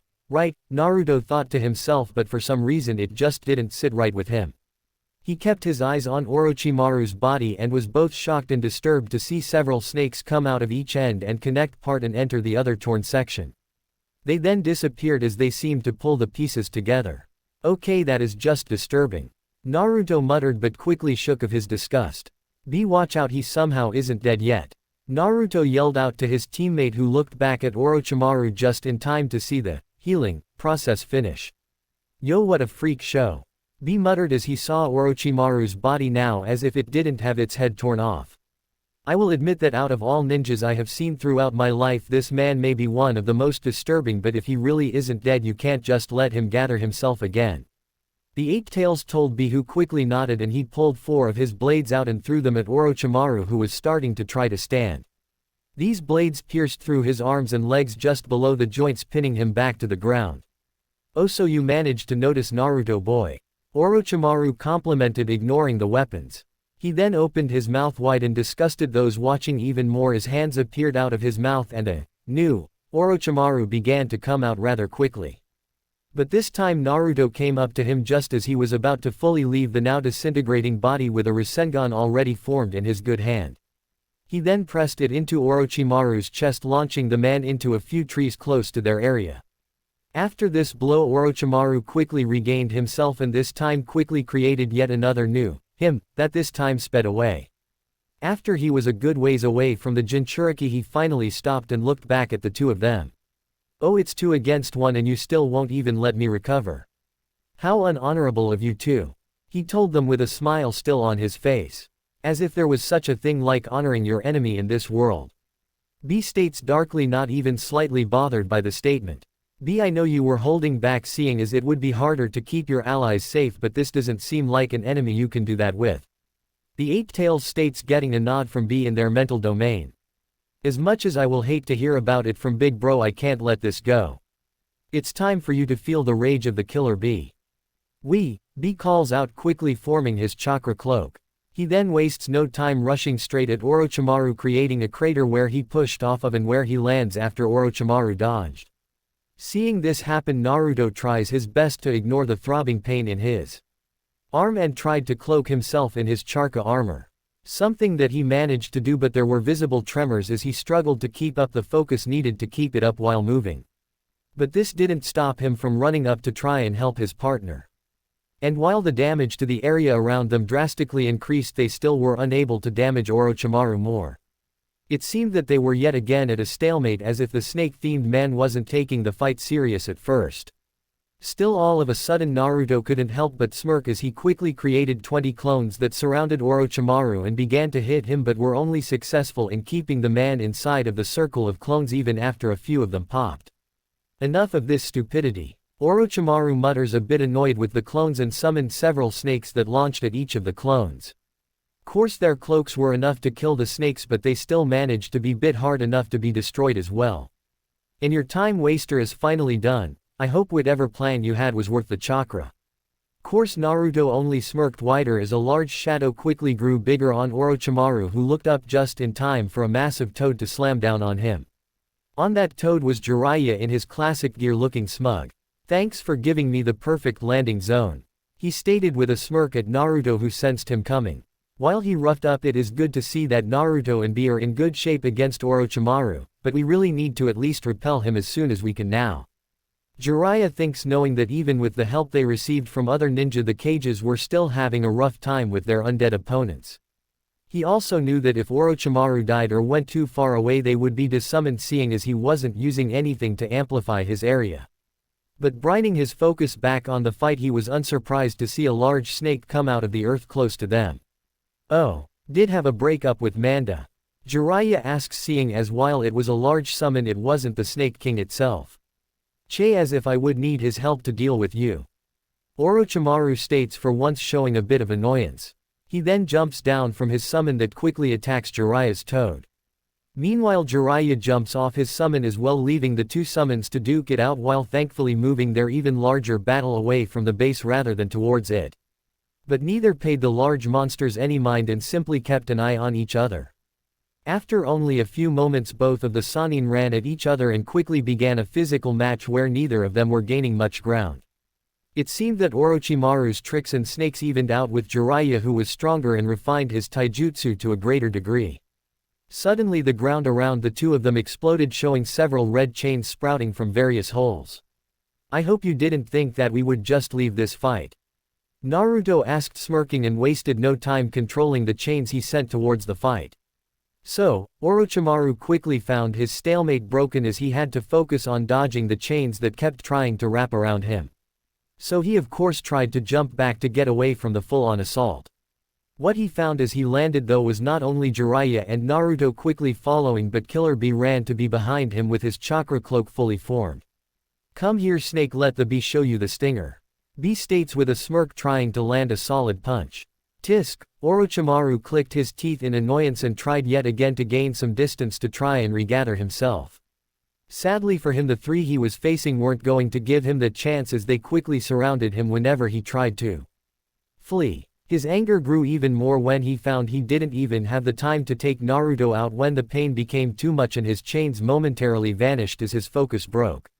Still, he quickly reformed them and closed the opening as fast as he could. The fight continued like this, with various quick jutsus flying from each person with a stalemate reforming somehow. This ended after a few minutes of being pushed into a corner though, as Orochimaru made a slight mistake and had a chain wrap around his arm. Gah! Orochimaru couldn't help but groan out as the demonic chakra-filled chain began to corrode its way into his arm. This of course made him quickly abandon his skin yet again and launch out of his skin as fast as he could. Too bad it just was not fast enough, as Killer B managed to jump above him and slam a kick onto his back, sending him crashing into the ground. The kick was strong enough to create an indent in the ground that was a few feet wide. Still he pushed through, and using his own mutations he slithered out from under B's leg and yet again tried to recompose himself. He had little success yet again though, as this time Naruto grabbed both one of his legs and arms with his chains. Naruto then wastes no time swinging the chains, sending Orochimaru crashing into a stone where Jiraiya walked up to him. And it looks like even you can be taken out by the younglings after being worn down. Where is that cockiness now? All you've been doing is for a while is running away, even though you were the one to come bring the fight to us. Jiraiya asks with a cocky smirk as Orochimaru glared at him. "Don't you dare think you are better than me, you frog-focused pervert. I am someone that will be a god, I tell you, a god. All of you are nothing but sacrifices for me to use," Orochimaru tells him with a glare, even as two more chains quickly wrapped around his other limbs. "Oh, then why aren't you shedding your damaged skin? Do you really think you are in a good position, or is it you finally don't have the chakra needed to do so?" Jiraiya asked, making Orochimaru glare worse at him but not say a word. "Don't worry, I won't make you answer. Now goodbye, you bastard. See you in hell," Jiraiya tells him coldly, forming a decent-sized Rasengan and smashed it directly into Orochimaru's torso. The Rasengan's force quickly spun his entire body as it crushed through the rock before smashing into the ground a little bit away. Now with Naruto's chakra chains already having ate away at his limbs' flesh, the force created by the Rasengan was more than enough to rip them off of his torso along the way as well, leaving Orochimaru in a truly sad state. Ha, ha, is it finally over? Naruto asked, clearly exhausted and seemed to be pretty pale from the blood loss he was ignoring. So it seems Mr. 9. Killer B states with a wide smirk, walking over to the other two. But Jiraiya said nothing to the two and simply walked the short way towards Orochimaru's body. Said body was truly gruesome to see, with a massive indent in his torso and limbs ripped off, causing blood to flow rather freely. Jiraiya paid no mind to this though and kept his eye focused solely on Orochimaru's head. Due to this he was able to see a small white snake slither out from Orochimaru's seemingly deceased body. Tisk, I'll get back at these bastards. Just you wait for me to recover and I will show you why I am the chosen one to become a god of this world. How dare they oppose me? But I need to look into how they managed to get lucky and actually win. Orochimaru thought, showing just how mad his lust of knowledge and advancement has truly made him. Still, while his thoughts were on revenge, his small body was slithering away as fast as it was able to, that is until both his movement and thoughts were interrupted. Orochimaru quickly looks at what is stopping his snake body and found his tail being stepped on by none other than Jiraiya. You think just because you managed to sneak your spies into our group that you knew more than us? Just how much has your madness eaten away from your knowledge? Even you have admitted that when it comes to spies that I am the best. Jiraiya states, pointing at himself. I know all about your last resort transformation, even if I truly have no idea how you were able to do it, so now it truly is the end. Jiraiya states, coldly holding out a kunai. Feeling true fear for once, Orochimaru quickly pulls his last ace in the hole and tries to transform yet again. But before he was able to fully start to transform, the small head of his white snake body was cut off, ending his life for real this time. Even if you were a crazy madman, you still were my teammate. Farewell, my lost brother in arms. Jiraiya muttered softly. For while he held no remorse for Orochimaru, who gave them little choice but to hunt him down. It still left a rather bitter taste in his mouth as memories of the past floated around in his mind. But he pushed those away and instead looks over at Naruto and B. Good job, you two. Now Naruto, go to the medics now, and B-san, go see if any of our men need help, if you would please. Jiraiya asks, seeing as he had no leader position currently. Course this didn't matter to B, who smirks and happily heads off to do just that. Meanwhile Naruto tried to leave as well, only for Jiraiya to grab his shoulder. Now Naruto, make sure you listen to me for once. I know you want to help, but you are clearly running on fumes and having trouble thanks to the severe wounds on your arm. Hell, I bet a normal ninja would have probably died already from that blood loss alone. Jiraiya states, impressed with the Uzumaki healing factor for the umpteenth time. But Naruto started but was quickly cut off. If not for my order, do it so you don't worry your girls in the future. Do you really want them to find you near death, or worse? Jiraiya asks, making Naruto think about such a situation for a little bit, then slump his shoulders. Don't worry lad, I know you want to help, but you have done more than enough this time, I assure you. Now go heal and I'll make sure this mess gets cleaned up. Jiraiya states and simply watches as Naruto makes his way towards the base. He then finally looked over and saw where Orochimaru's body used to be now as a rather large hole. Damn, I hope he doesn't have some other bullshit revival method hidden up his sleeve.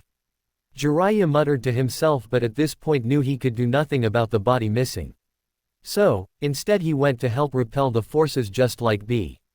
After this event, both Jiraiya and B would find that most of their forces were already mostly done with repelling the enemy, even if there was quite a bit of loss on their part. It also helped that with Orochimaru defeated, the reanimated corpses quickly turned to dust, freeing the cages up to take care of the enemies as well. It seems like it is over, but why do I feel such a bad feeling in my gut? Jiraiya mutters. Sound village. Deep under the village, Kabuto was working on a project, clearly very stressed. Why so stressed? Well, he never planned for Orochimaru to die this early on. So, he was very unprepared for when he truly became the leader of the Sound Village. He was well aware that without Orochimaru's presence he truly wasn't strong enough to keep all of these people directly under his thumb. Something that made him come up with a rather drastic plan. A plan that he was working on currently, seeing as time was of the essence before people tried to question what happened. He was able to steal all of Orochimaru's body from Jiraiya using the fastest summon he had to burrow underground and scoop up his remains in its mouth. He then carefully sealed the remains in a scroll for the moment to try and keep it as fresh as possible. Now in the safety of his own private room he began working on a machine that he has been working on using notes from both his and Orochimaru's projects. This of course took several days, during which he ignored all of the sound village around him and only left to eat and sleep. Course no one else was allowed in the room he was working in, but really most of the sound ninja didn't really care what was happening in the research halls anyways. Knock knock, a noise was heard at the door to the lab, making Kabuto look over in annoyance. What is it? Kabuto called out. Kabuto-sama, several of the group are asking about if there is any news about Lord Orochimaru's condition. A servant stated through the door. Ah, Kabuto muttered, tisk, damn people getting nosy all of a sudden. Usually you would never care about anything but your own groups, but now you just have to get curious. If only ninja capable of sensing chakra didn't memorize his energy, they would have never known he was close to the enemy base when we retreated. Now I have to trick these bastards to keep them from going into chaos by saying Orochimaru is alive, just got decently injured by the cages. He mentally complained, but let none of his emotions rise to the surface. He is recovering well, he just needs some time to have his natural healing finish the process. Just tell them that he already gave me all the instructions needed for us to win this war in his name. Kabuto lies. After all, if people found out that the big boss was dead, they would try to fight with him for the empty spot, leading to him having to kill off pawns that he really didn't want to sacrifice at the moment. Okay sir, but they are also asking about some sort of cure as well. The servant states only to have a bucket full of syringes thrust into their hands through a barely cracked open door. Just hand these to each of the leaders and tell them it will last a month. They can do whatever they want to have their troops get back to top shape for now. But just leave me alone to my work, I have to finish a project for Orochimaru-sama. Kabuto tells the servant, then goes back to his work, not caring if the man truly left or not. Plus many hours later plus. After working for ages on his project, he finally completed it. Course due to not bothering to keep track of the time himself, Kabuto truly didn't know just how long his project took. He just knew that without it complete he wouldn't be able to use his new specimen correctly before it was wasted. So, with that in mind, he looked the machine over one last time, seeing it as a bunch of vials connected to a machine and at the very end a needle.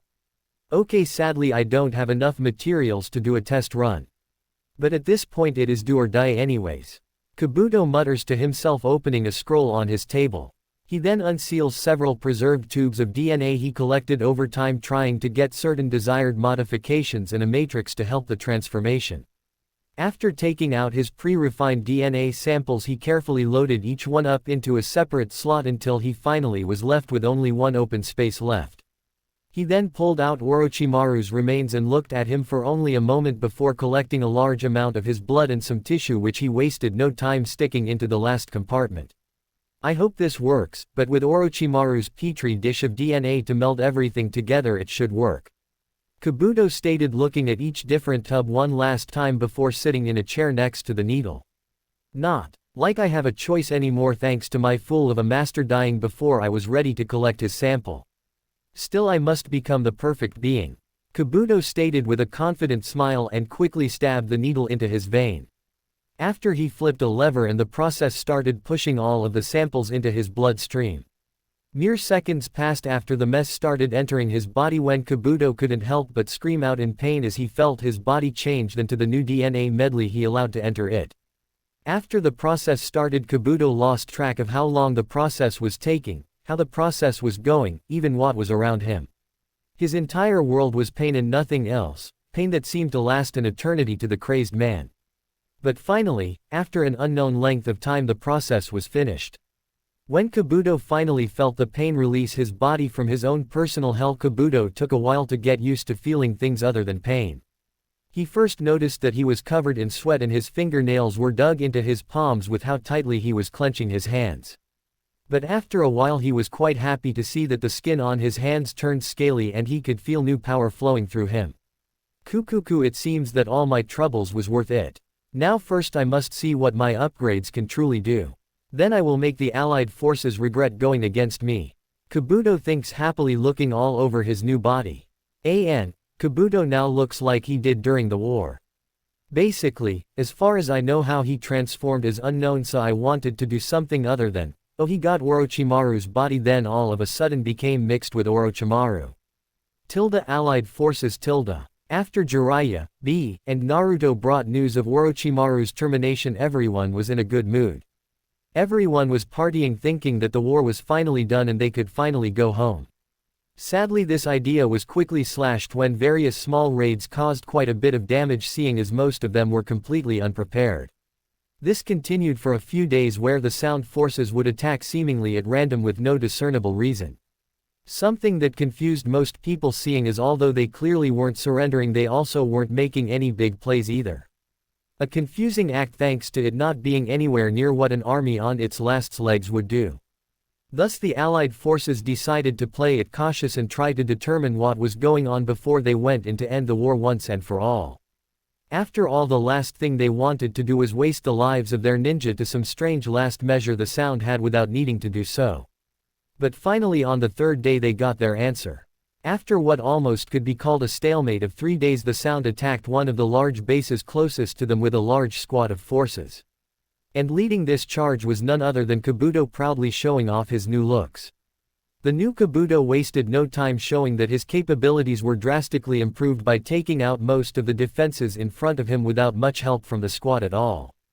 This led to him standing in front of the few survivors of the base that now had various craters and crumbled structures around it. Kukuku, the results of my evolution is even better than I have thought. Kabuto mutters happily, feeling himself to have finally reached into the ranks of S-class ninja, even higher than S rank if he was to grade it himself. He then calmly looks at the remaining ninja who were all prepared to fight still, even if fear could easily be seen in each of them. Go. I will let you live for now. But give a message to your cages. Kabuto tells them, walking up the closest one who was trembling but couldn't make himself move under the oppressive feeling he was under. So, his head was grabbed without a struggle and his feet soon left the ground. Sadly, though, his trip only was experienced for a few seconds before he found his head crushed, leaving the rest of his body to fall to the ground. A sight that got the already scared ninja paling and practically trembling. Tell them that they are fools if they think they have won this fight. The Sound Village will win this war now that I have the control. I will make sure they feel the fear that only an evolved species can give their predecessors. Ha ha ha, Kabuto tells the ninja who flee. Something he pays no mind to ask. He continues to laugh crazily. This world has been rough on me. I have been pushed down and used for far too long. It is finally time for my showtime. I will show this world that I am someone to fear, even if I have to set the world ablaze to do so. Kabuto thinks determined, for he was finally done being second in command or playing the weakling. Now he got a taste of what power truly is and he couldn't get enough of it. Plus equals side story, how Jiraiya gets his information equals plus. Jiraiya was deep in the Sound territory and was currently sneaking around one of Orochimaru's main bases. In this base, as far as he could tell, Orochimaru kept some of his most prized researchers that helped him with his truly complicated and important research. At least the research he cared to trust them with or had no choice but to get more help with. Course, Jiraiya's mission here was not to damage anything or even to find out where his traitorous teammate's location was. This time what he wanted was to collect a few ins around the Sound territory. Something that he has been able to do in a few spots, but this would be one of his most important attempts. After all, if he could get information from here, there is a very good chance that he could get some real juicy secrets that Orochimaru didn't want the world to know. Course, this could also backfire and have him be outed and have to flee before too many people found him. After all, even if he had no worries about escaping, there would then be a very good chance of his newly created connections would back out from fear. Still, he pressed on, knowing that the rewards from his success here would far outweigh the risks. After a while he reached a rather large lab and quickly glanced around, finding only one rather angry man in the room. Damn it. I know that I might have used my pay up already, but my research requires only the most pricey materials right now. How the hell am I supposed to work when that bastard Kabuto won't even give me more money to research? Grr, and those bastard ninja wanting upgrades, or offering me mere pennies for my effort. Honestly, what is a genius supposed to do in these trying times? The man grumbled, then took a large swig of the beer he had beside him. Course hearing this was practically a god's blessing to Jiraiya, who praised the being like it was a writer creating crazily unlikely circumstances. Not wanting to waste this chance, Jiraiya quickly made himself known to the man that jumps up in surprise. Who are you? The researcher asks. Me. I am the answer to your problems. Jiraiya tells him with a smile, walking over to the still stressed man. Now I hear about your money problem there, and I would be glad to help a bit. You see, I have a good amount of money that I would happily give you if. Jiraiya begins only to be cut off. You want some surgery then? I got you covered. The researcher tells him with a large smile. No. What I want is information. You see, I will give you money each month as long as you give me information about Orochimaru and his projects. So how, Abu? Wait. You are gonna give me money just for talking about my boss? That everyone talks about here and grieve about the projects he forces on my schedule, and that's it? Yes. I know it is hard to think about, Beater. Deal. I mean, let's talk about the amount we are thinking about here. The researcher states, yet again interrupting Jiraiya, who was clearly getting tired of it.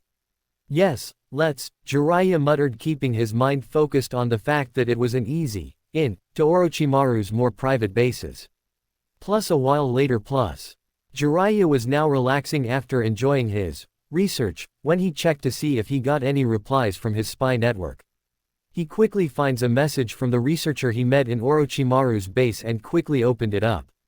My benefactor. During this month my master has spent a long time in this facility. Something that is much to my displeasure. You see, instead of working on my projects, he and that brat of a helper he has brought a bunch of young brats to work with. He then focused us on harvesting only the freshest cells from these kids that wouldn't stop screaming no matter how many times I told them that they were helping the world of science. They truly don't understand the importance science has over measly things such as lives. Anyways, after we collected the cells, we had to help the boss create some sort of super special snake hybrid. It was so weird that he made us fill the snake up with our collected cells along with a lot of mutated cells he had created. It was kind of fun trying to get a chakra coil into the thing though, seeing as we had to kill quite a few of his summons with our trial and error surgeries. But eventually we succeeded and the big boss seemed happy with it. Course we were all surprised to see him do some weird hand things you ninja do before falling over. We got a bit concerned our cash cow was gone, but then the snake we created started moving. The little snake started talking to the helper brat, saying that the body was a success or something before it crawled into our master's body through its mouth like some sort of parasite. Much to our surprise, after that the master started moving again, keeping our paychecks alive for another day. He then started laughing, saying something like a last resort was complete or something, but then left, leaving all of us at the base alone with the leftover materials. The rest of the guys were happy that our boss left us a lot of fresh material to use for free, but sadly none of their bodies were of any use to us. Anyways, just make sure your cash comes in time, okay? I had to spend a lot again, and if you don't send it in time I don't think I will have enough money to buy food again. Oh, the troubles one must suffer for their reason to live. Scientist Eden. After reading this, Jiraiya was both thankful that he got the information and was rather horrified by what he read. It was this day that he realized a few things, but this time he grabbed a jug of toad sake from a scroll and chugged it down. For he learned that all of Orochimaru's men had screws loose, that he needs to quickly kill off those that dared to sell children off his products, and finally that he must never read the notes from his informer while he was trying to have a good mood. With that in mind and the drink helping him forget the idea of the poor kid's last moments, Jiraiya left the room. This time he was determined to have his wonderful research fill his mind with plot ideas, to write his book and forget about the negatives he just learned about. Chapter 101. Kage Meeting Room. After the attacks, when everyone was celebrating, the Allied forces became well aware of the fact that the war was still going on. So, with this in mind, everyone got back to their respective jobs, and this included the Kages. At this moment all of them were discussing in their regular room. Has the results from our scouts come back yet? Tsunade asks, looking through some papers. It seems like they just have. But I can't believe those idiots still want to fight. I grumbled but chucked a scroll over to Tsunade. For once we agree. But at least with Orochimaru gone, at least their S-rank fighter is gone. We might even be lucky enough to all the reanimated ninja disappear as well. Mei says. For after they got informed of the Konoha hidden jutsu, they all knew that if the caster died, then the jutsu's effect would fade as well. We can only hope, but after all of this ends, all traces of the reanimation jutsu should be scrubbed from the records. Gaara states. Indeed, the brat has a good idea. Last we need is some other upstart finding it again and summoning old cages again. Onoki says while nodding. For the group could only fight to a stalemate with the cages Orochimaru summoned last time. So, they could only dread what would happen if they had to fight several at the same time, no matter how weakened they may be. TCH, I'll be honest, after we finish this, I am going to try my hardest to get rid of anything related to the bastard. Tsunade states. She then rolled up the report and looked at the group around them. So, it seems that the Sound Village has been rather chaotic for a while, with random groups trying to attack random places without any real form of battle formation. My guess is whoever managed to keep control of the village is stuck trying to figure out what to do. Meanwhile, the goons that they keep are trying to make some quick money from looting what they can. Though they must have some sort of hidden ace left, seeing as the common goon would care more for their own life than the village. Tsunade explains. Or they somehow don't know we took care of that snake bastard, wish we could have collected his body. I'd love to greet them with his head on a pike in front of their base. Onoki states darkly. Not the most pleasant of ideas, but it would prove to have some promise. Gaara states. While we can't show them proof, we can at least put doubt in their minds by telling a few of them that managed to escape from us. It does sound like a fine idea, Mifune states, rubbing his facial hair.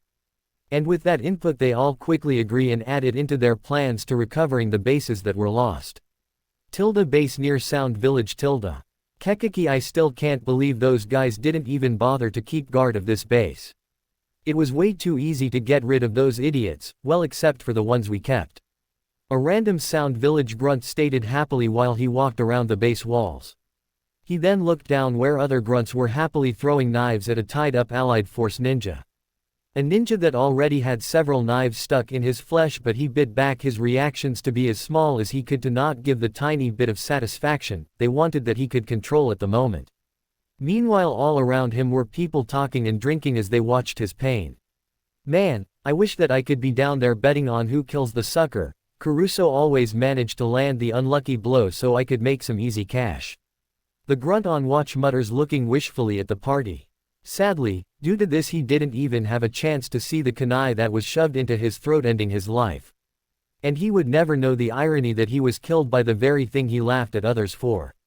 Though the Anbu that killed him paid this no mind and instead used sign language to give orders to the rest of the team around him. And within seconds the highly trained ninja infiltrated main base and quietly killed all of those they saw in the building itself, focusing on the important looking people first. They worked quickly and efficiently until at least 80% of those inside of the base, while the party went outside with no one the wiser. Captain, it seems that our mission has gone smoothly. Unfortunately, most of the people we have found don't seem to be anyone of noticeable importance. One of the Anbu states as they all reconvened in a room. That is fine. Our main goal wasn't even to take out these minor leaders, it is only the icing on the cake. Now, let's get the true objective started. The captain states. They then went to the last room they purposely hadn't cleared and filled into the room, making sure that they made enough noise to at least alert those that were still alive. Nonetheless, they all found themselves in a small room where one single man was busy writing on a piece of paper. With the noise they made, though, the man was able to notice their presence and glanced over at them, stunned for a few seconds before finally reacting. "What are you doing here?" he yelled out and tried to react. Sadly, the man was far too slow and found himself completely restrained. "We are here to ask you a few questions. You see, we are very curious why you sound bastards think you have any chance to win after we killed Orochimaru already."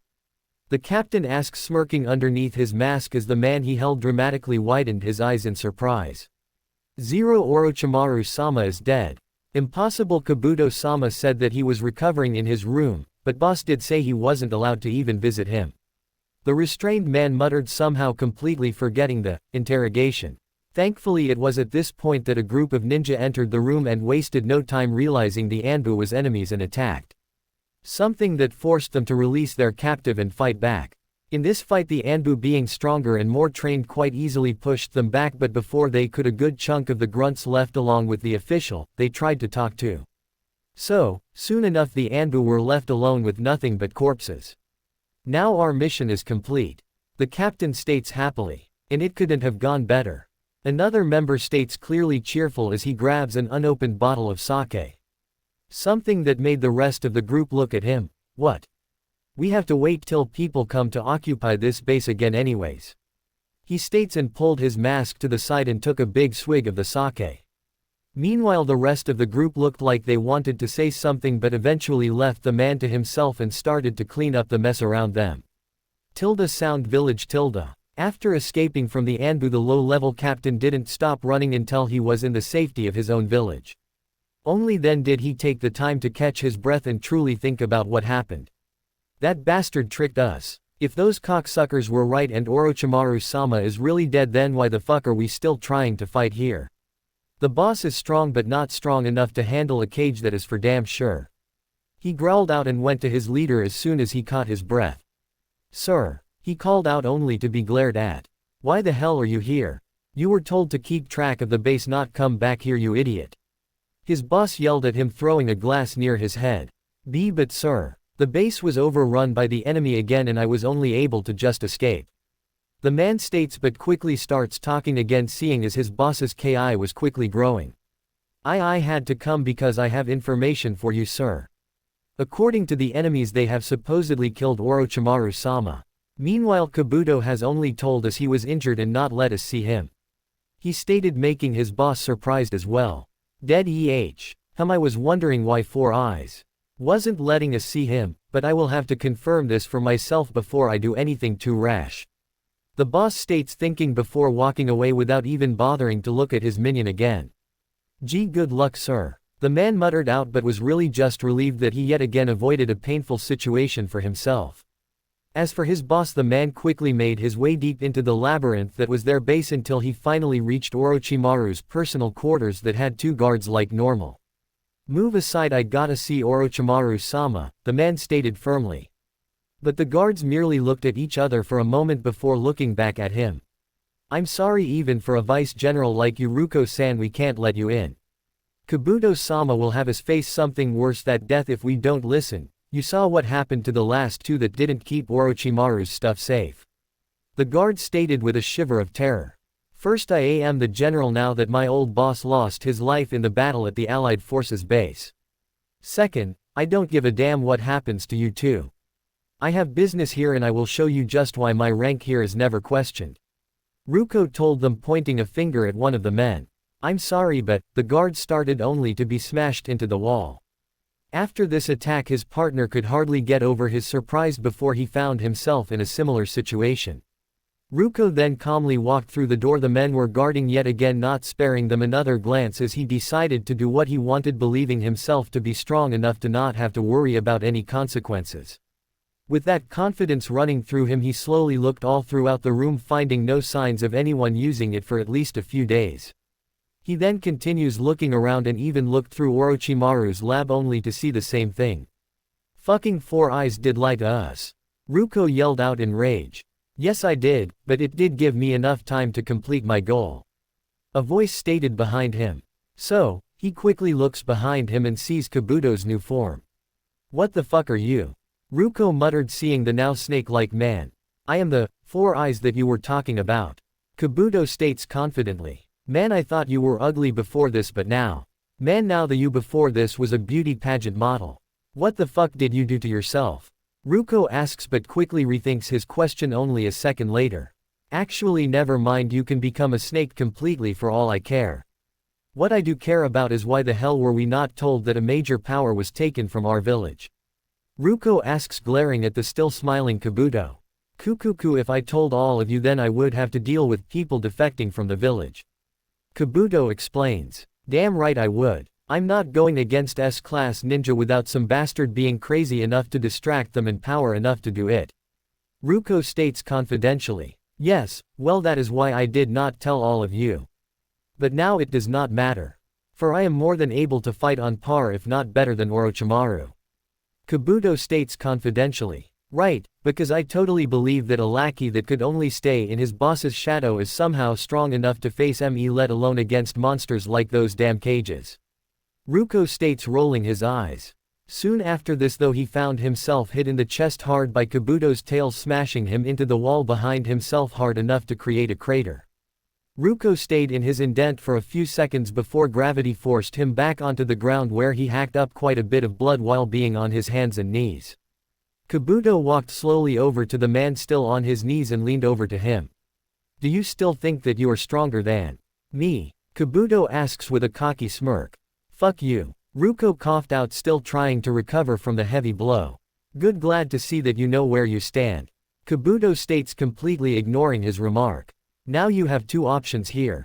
One, try to tell people that I lied and I will show them that I am more than strong enough to keep everyone in control with or without Orochimaru. With this of course leading to me killing you as painfully as possible as an example. Or you could be a good boy and just keep following orders like normal, and I'll let you keep the power you think you have over this village and even some rewards after we win." Kabuto states, then stands up. "The choice is yours alone. Either way, the only thing I have to lose is one moderately strong minion, something that isn't that important with the immortal army. But either way, I look forward to seeing which path you want to take." Kabuto states and walks to the door of Orochimaru's quarters before turning around again. "Oh, and I'll be nice enough to forgive the fact that you came into this place without permission. After all, it's kind of hard to get right now, Kakaki," Kabuto states, laughing at his own joke as he leaves the room. Cough. Fucking monster. Why did boss ever mix our gang in with these demented monsters? A good portion of this village can't even be considered human anymore. Ruko muttered to himself, still on the ground. Eventually he regained himself enough to stand back up and limped over to the hospital, finding that he had several broken ribs just from the one blow. Time passed, and thanks to Ruko backing down, the rumor about Orochimaru was only spread by the very few that overheard his minion, making it easily ignored. Instead, most of the Sound Village was yet again focused on the fact that they were losing ground even faster to the Allied forces, with every hour seeming to give another footstep closer to their front door. Everyone could tell that the war was coming to an end, and it stressed them out, seeing as there were clear signs that they were not on the winning side at the moment. But at this time, they could do nothing but fight on. If the grunts tried to flee, they would have a good chance of being caught by their leader or one of their still loyal peers, with either leading to rather severe punishments and almost definite use as cannon fodder in the near future. While sub-leaders were all too focused on their own greed and too used to letting the lower grunts do the work to be fearing for their lives. Finally, the gang leaders of the Sound Village were a different case. With their abilities, they were the cream of the crop in the eyes of the general Sound Village public. While in reality they were decently competent fighters that lead to most of them being easily aware of what they could and could not handle. But sadly, the poison that Kabuto happily used on them was still not fully out of their system, and as long as the antidotes kept coming, they all had no choice but to take them, fearing the consequences of not doing so. Thus, being caught under Kabuto's thumb without any really good options to escape. With the fact that the researchers were so disassociated with anything but research that they treated Orochimaru and Kabuto as practically gods for allowing them to do practically any project they wanted with easy funding and no repercussions. Thus making even those that could possibly look into the poison not want to, just because they were told not to buy their cash cow. Though no matter what the reason was, the Sound Village was trying everything they could to repel the Allied forces. Meanwhile, in the throne room of the village, Kabuto was happily sitting in the throne with a smirk on his face. "Ah, it is good to be in the boss's chair. Finally. After all the hardship I've had to go through and all the bullshit I had to put up with, I finally have completed my goals." Kabuto thinks, happily grabbing onto the armrest of the stone throne. A stone that quickly crumbled and got crushed under the strength of his grip. "I have the position I deserve and enough strength to silence anyone that dares oppose me. It feels good. But I can understand Orochimaru's own desires. After getting a taste of this power, I just can't get enough. Luckily, with my preparations complete and an undead army at my beckoning, I can finish what he started. Come, you foolish ninja, I will vanquish all those that try to oppose me and become ruler not just of the Sound Village but of the world." Kabuto thought, and then began to laugh manically as he was lost in thoughts of absolute control. Allied forces equals. While a good portion of the Sound Village was slowly becoming more and more desperate, the Allied forces were in a much better state. For while there were still losses and problems thanks to Deku and reanimated ninja, they were still taking ground. Not to mention that unlike before, they haven't had any more bases taken over and the retaliation from the Sound was minimal. So, even though most just wanted the war to end, everyone was in good spirits. The plan of having them fall apart due to Orochimaru being dead doesn't seem to have worked, but at least their fighting ability has dramatically reduced. Hopefully they don't have a nasty surprise waiting for us at their doorstep, Jiraiya states while looking into the distance from the camp they currently had set up. Yeah, I wouldn't doubt that they have something nasty brewed up in that village. After all, from what we have been seeing, the Sound village is filled with nothing but the truly demented and crazed individuals that the other villages refused to house. And that's saying it lightly, seeing as each village would more than happily take almost any mission for the right price or reward. Kakashi agrees, sitting in a tree near Jiraiya with his book in hand. At least on the good side, for once most of the ninja world has come together rather than trying to kill off each other. Maybe peace can really be achieved after this. Jiraiya states, making Kakashi close his book and look at him. I don't even know if the ninja world is capable of peace, but after this war and the last one, I could do without fighting at least for the rest of my life. Kakashi states seriously. But enough of that, we need to meet up with Lady Tsunade.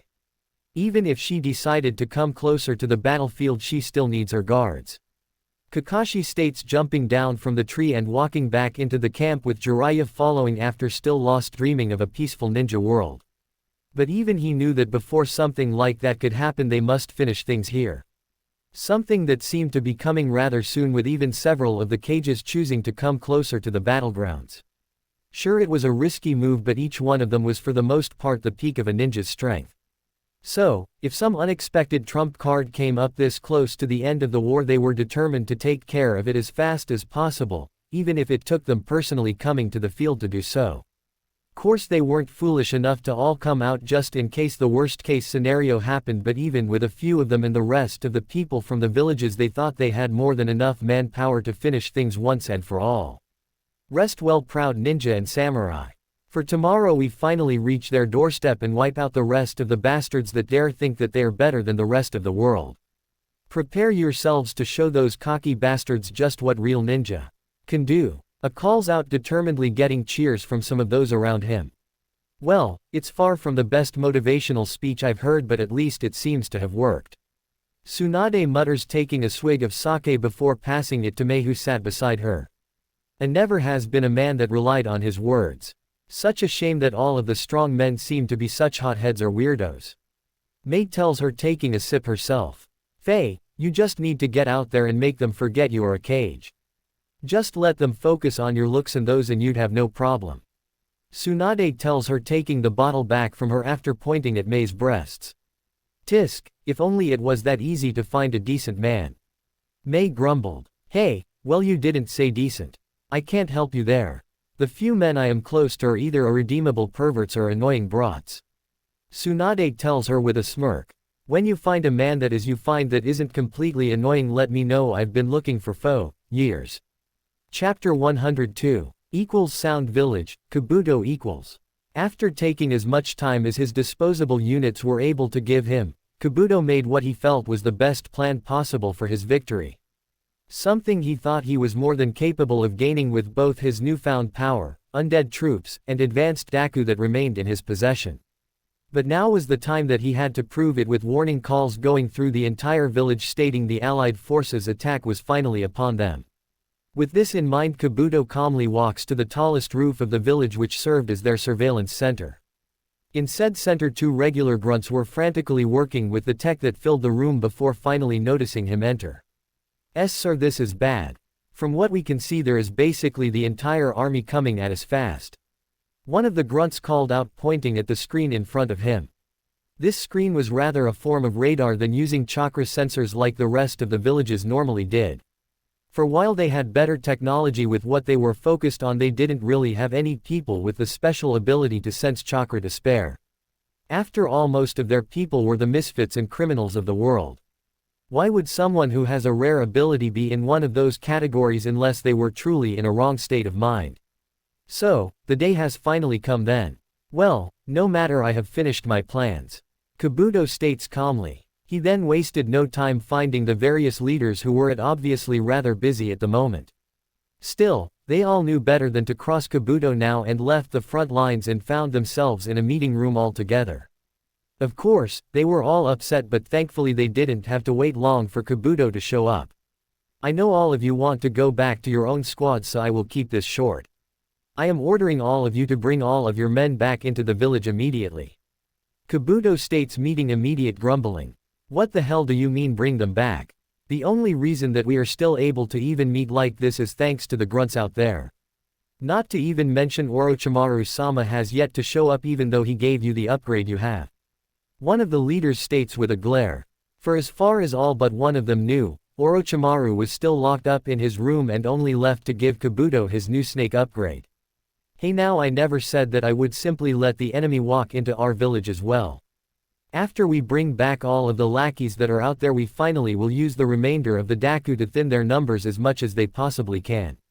I will let those mindless creatures run wild with only ordering them to kill all humans. So, if you happen to ignore my order, well, I won't be held accountable for your losses. Kabuto tells them with a wicked smile. He knew that the Daku would have no chance of actually fulfilling the mission they were given. They will at least thin the herd before they are dealt with. After all, rather than being controlled by a human giving them a sort of path to follow, this time they will be acting more like wild beasts. Beasts that want nothing but to kill the closest thing that isn't part of their pack. Hearing this, the leaders quickly agreed and followed the plan. For even if it failed, they didn't lose anything but what they already considered to be mindless monsters. So, before long the orders was spread through the troops and followed, leading to the allied forces gaining quite a bit of ground, practically cheering as they felt the enemy finally broke and their will to fight crumbling by the moment. This led to them being rather close to the gates of the Sound Village as the last man quickly ran through the slightly open doors. But just as they were about to break down the walls and finish the job, the doors to the village blew open wide and out poured loads of Daku of all levels. Something that easily surprised the allied forces, causing those in the front lines to quickly either fall or be infected by the Blood's abilities. Something that quickly broke the forces into chaos as each squadron tried to rein in their own men and deal with the new rabid enemy forces. Though with the Daku only having one order to follow without their normal chains, there was no break to the attack. For the Daku did the only thing that was in their minds: search and destroy all human life. If the enemy retreated, the Daku quickly followed their current opponent or switched to a closer one. And they did not hesitate for even a second to worry if there was any danger to their own troops or even to themselves. This had the effect of taking what the allied forces formed as the process to handle the Daku and made it have several flaws and could no longer be followed. A chaos that led to loads of fatalities just as Kabuto wanted, until finally stronger players on the allied forces took their places on the front lines. And with these stronger ninjas, the Daku were dealt with a lot more efficiently and the chaos started to settle down. Too bad for the allied forces though, seeing as just as soon as they started to get a handle of the situation again, Kabuto decided to yet again throw a wrench in their plans. This time by using some of the many undead he had under his control. Now of course he already took their free will from them, so they were nothing but mindless drones. After all, it wouldn't be good for his pawns to try and weaken themselves or give hints instead of doing their job right. Kukuku, it seems that the cannon fodder is working quite well. Kabuto states, looking out with a telescope. Doing well. There are still far too many of them out there. While your summoned undead are out there, we should just get the hell out of here and hope they don't hunt us down to the last man. A gang leader states, watching themselves with concern clear on their face. If you want to try it, then go ahead. Kabuto tells them, simply watching the fights going on around them. You know I can't do that. You and that stupid poison of yours would have me dead before I even made it out of the war's range. Whatever that lizard brain of yours is planning, just do it fast before too many of the minions are killed off. Don't worry. They are doing their job fine. The time for us to strike will be coming sooner than you think. Kabuto said, simply putting away the telescope and going through a few hand signs. He then places his hand onto the floor and summons a small snake that stared up at him. Go tell some of your larger brethren that there is all-you-can-eat offerings here. The bigger they are, the better it'd be. Kabuto tells the snake, that nods its head and puffs into smoke. Tisk, having to bribe these stupid summonses to heed my call is annoying. But at least they will further increase my chances of winning here. I will just make note to make them fear and obey me just like Orochimaru did with all but Manda in the future. After gaining this power I refuse to even let summons dare look down on me. Kabuto mentally takes note before yet again going through the process to summon and had several large snakes appear. We heard that you had a large SSS supply of food ready for each of you SSSS. One of the snakes asked Kabuto. He then simply points at the allied forces outside of the gate. All of what is outside of this village is fair game for you. Feel free to eat your fill. Kabuto respectfully tells them. Hearing this the snakes take one look at each other before heading off towards the allied forces, not even bothering to respond to Kabuto. Tisk damn overconfident snakes. Kabuto mutters before looking over at those standing around him. And so, we move on to phase 2 of the plan. Now here is what I need to happen before we can start phase 3. Kabuto begins to explain. Allied forces at this time . While Kabuto was planning and trying his best to win, the allied forces were trying their best to prevent as many deaths as possible. Granted, they have already lost a lot to the newly unpredictable tactics that Kabuto is using, but now they are taking as many precautions as they can as they still manage to tighten up on the village as time passed. So, when they saw several large snakes come from the village, they quickly attacked them with several long-range jutsus. But with most of them being low-ranked justice, the worst damage that was caused was a few scrapes and a few scales broken off. This meant that the snakes were able to reach them and wasted no time swallowing several people whole that were too busy to even notice their impending doom. For fuck's sake, how many rabbits is this village going to pull out of its ass? A ninja asked, glaring at the snakes pushing them back yet again. Just shut up and fight. If we can get rid of some of these mobs we can finally break through and end this. Another ninja told the man. Still, they found it hard to even keep an eye on where the snakes were attacking while the remainder of the Daku and the undead ninja were still causing chaos. It also didn't help that both of these enemies needed specific protocols to deal with them properly. Suddenly, while the allied forces were trying their best to deal with the situation they found themselves in, they were surprised to find a giant octopus bull creature suddenly tower over them. Thankfully though, there was enough Kumo ninjas spread through the crowd to stop the creature from being attacked. When the Kumo ninja saw this massive beast, instead of fear they were all happily cheering that Killer Bee-sama was here, so the rest of the forces ended up trusting their fellow man and returned their focus to the real enemies. You damn snakes messing with the show. Watch as Killer Bee gives you a blow. Bee called out happily, focusing on killing the enlarged snakes to keep more of the forces from dying. Kabuto . As Bee showed up in his demon form, Kabuto was seeing red. This situation was so far from his plans, seeing as he never knew that it was possible for the Jinchuriki to use more than their cloaked form. Of all fucking things to be possible, Jinchuriki can even become the Biju themselves. How the fuck is that even possible? Kabuto rants now that his plans got cut into with such an unexpected surprise. What he wanted was for one of the cages to come out already to hopefully only have to deal with one or two of them at one time. But now that seemed to be quite impossible. Plus he had another massive strong problem on his hands. For while he knew he had a few Jinchuriki to deal with, he never could imagine that they had a form like this. In fact, his mind was currently reeling, trying to plan for if the others could possibly have forms like this as well. No matter what though, this event has drastically damaged what he thought was the perfect plan. S's stupid SS summoner USS said it would be a seafood. This BSSTISSSS anything but that. The Lordess are furious SS with you. A small snake told him as a messenger of the stronger snakes that were currently fighting. For while they currently were in a battle they didn't want to deal with. Their pride made it so they just couldn't bear the idea of retreating from a foe. For the snakes, I imagine the weaker summons being ruled by the stronger, bigger snakes. Also the weaker snakes don't really have the handle of human talk, unlike the stronger of their summons. I will make it up to them later, I promise. I just had no idea these fools had something like that at their command. Kabuto told the snake before looking back at the fight. It seems like I will have to change my plan on the fly a bit. He muttered to himself. He then jumps down to where most of the gang leaders were standing, just watching the battle while the minions waited nervously around them. It is finally time for us to go on the attack. Kabuto tells the group, who look at him confused. But look at that. There are so many pawns and shit still attacking. They state for there was indeed a constant battle going on as the undead were slowly being sealed off.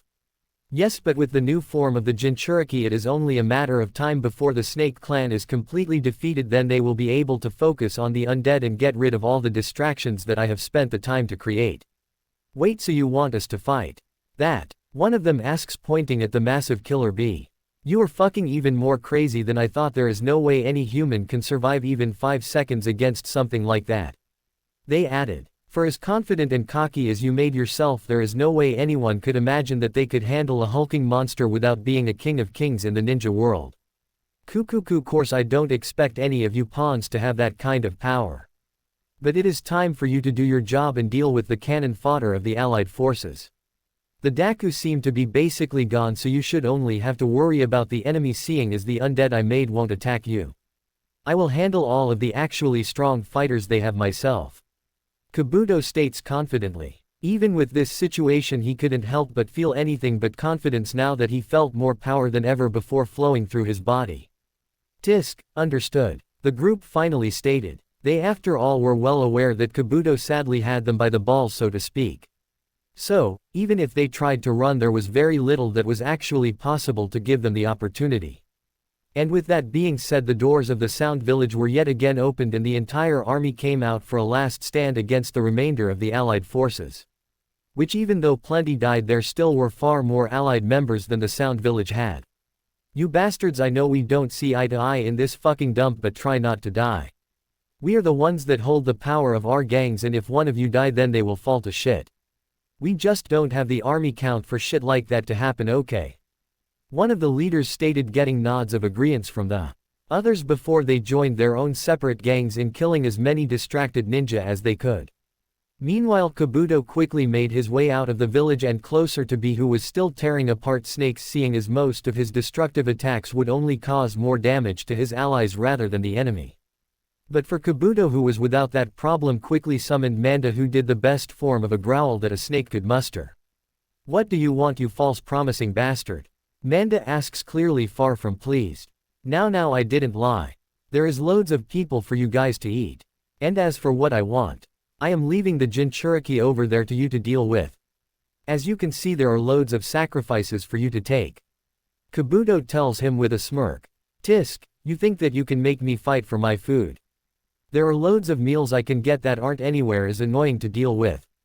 Also, don't act as if we have actually allowed a weakling like you sign our scroll. You can only use the scroll thanks to that bastard Orochimaru having enough strength to at least be a bit of a challenge for me. Manda states, not having any desire to listen to Kabuto. Something that makes the crazed man even angrier, even though he didn't let it show on his face. Instead, he slams down his fist on Manda's head, getting it to move a little bit and broke the few scales he hit. I am more than capable of showing the power that Orochimaru had. Now, even if you don't want to listen to me at the moment, I don't really have the time to talk about a deal. So, can you really just stand here and watch as your snakes are made to look weak facing him? Kabuto asked, not having any time to argue with the prideful summon boss. The snake then looks over with narrowed eyes at the snakes dying left and right. You are lucky, bastard, this one fucking time I will deal with your mess, but I expect an actual easy meal of thousands of men to be ready for me and the troop leaders within the next 3 days.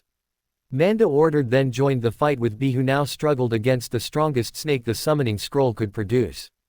But before Kabuto could even think of doing anything else, he had to jump back to dodge several globs of lava that were approaching him fast. Soon after, he saw something that made his mood further worsen. For instead of facing the cages gradually as they had to focus on the troops, he found himself facing several S-rank ninja altogether. For standing in front of him was Mei, Tsunade, and Jiraiya. Well, look here, the remaining head of this snake finally showed up. At least I think it is Orochimaru's right-hand man. Jiraiya states, seeing Kabuto's new look. Well, no matter what, we just have to turn him into paste and work on thinning out the rest of the scum that dares to attack us anyways.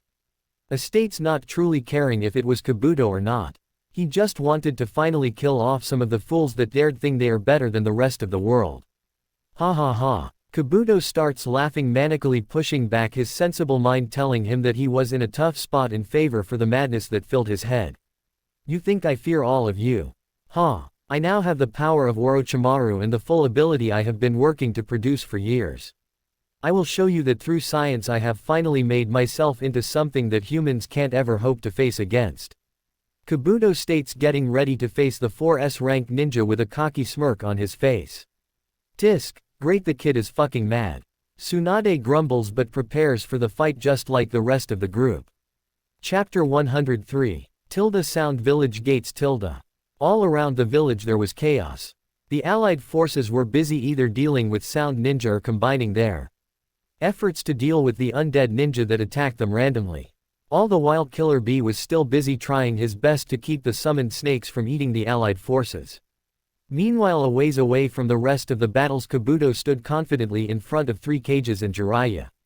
You just don't understand the brilliance of all my work, of all the power this body now contains. Kabuto stated. He then got hit in the head by a heavy blow from but instead of flying from the blow his neck seemed to stretch away from his body. He then turns to smirk at the surprised Kage and tried to cut him using his Chakra scalpel jutsu. Though it was far too fast for him even when surprised and quickly went back to the group.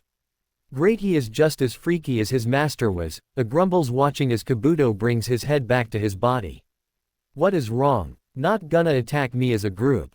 Kabuto asks cockily, seeing as none of the other fighters made any move towards him as he recovered his head. As if we need to worry about wasting chances against you, brat. You are way out of your league here. States with a glare. Oh, well, I am more than happy to take all the time I need to show you just how wrong you are. But do you really think that your men will be fine without you? Kabuto asks, getting a glare from all of them. Our men are more than capable of dealing with the rift raft that you bastards have managed to gather without our help, but if you want we will happily kill you off faster. Mei tells him. She then wastes no time shooting out a large glob of lava at Kabuto, who jumps away to avoid it. Oh, not gonna cockily stand there and take it just because I upped the temperature a bit. Mei asks, whipping a bit of lava that was left on the corner of her mouth. As amazing as it is to get a front row seat of a sexy woman showing off, I have to agree with him at least a little bit. Jiraiya states. When we get rid of him all of the undead should be released, so the faster we kill him the less needless deaths there will be. Then let's hurry up and make this Gaki a smear on the ground. Tsunade states, clenching her fist. If only it wasn't an old pervert that said that line to me, Mei muttered to herself longingly but quickly refocused on the battle that truly started. Tsunade and waste no time attacking from either side of Kabuto, who wisely jumped into the air to avoid their heavy blows.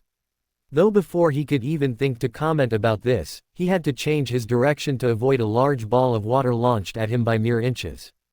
Kabuto then lands and quickly throws several scalpels at Tsunade and only for a large rock wall to form in front of them. Hey, Kabuto laughed a bit with a smirk seeing this as the scalpels easily pierced through the wall and continued on their paths. Thankfully both Kages reacted fast enough to avoid the chakra-enhanced weapons. Sneaky bastard, Tsunade grumbles, hitting the wall in front of her into stones that she launches at Kabuto, who uses his new flexibility to dodge. As he moves, he launches several wind blades at the group until his assault was interrupted by spikes coming out from under his feet, forcing him to move yet again as a few more water balls are launched around him. I looked it up and apparently Kabuto has earth, water, and wind natures. Honestly do not remember him really using any element for the most part. While he was running, Tsunade slammed her fist into the ground, shaking the entire area and making large crevices open up. Due to this, Kabuto stumbled for just a moment, but this was enough time to have a water ball smash into his chest. After taking this blow, Kabuto was knocked back a bit, too surprised to use his new body's ability. Tisk, I am not done. Just because of one hit. Why are you all stopping? Kabuto asks, annoyed as the entire group simply watched him stand back up and move towards them. Hey, well, why make the Gaki wait? Mei-chan, if you would. Jiraiya asks, then looked over at the now glaring woman. If we weren't in battle you would get one too. Mei muttered but launched a small ball of lava that quickly showed that it was going to be nowhere near hitting Kabuto. Kukuku, has the heat of battle made your aim that bad? Kabuto asked with a smirk that she returned. My aim is fine, but do you really think that the old bastard was throwing around normal water this whole time? Mei asks, happily, confusing the snake man. That is until the lava touched the ground and a fire quickly spread from the spot. It only took Kabuto a second to realize what she now meant, but before he could even try to escape the range he found the oil that now covered him engulfed in flames as well. Pretty sure that Jiraiya can't use the oil without his summons, but with the magic of this being my fanfiction and not really part of the story, he was granted this ability that really was only used one time. Ah! Kabuto screamed out in pain as the fire cooked him and the area around him. Due to the immense pain he struggled to think straight, making his realization of a way out take much longer than he had hoped. But now with the realization of his new power, Kabuto quickly shed his old burnt body and pushed his new body as far away from the fire as he could. Not bad for doing something outside of even my calculations. If it was the old me, you might have just won the battle. Kabuto tells the group in front of him, completely pushing past the fact that he just was cooked. You damn bastard! Screams out with several veins bulging. He was then going to react, but before even his enhanced abilities could be used, Jiraiya put a hand on his shoulder.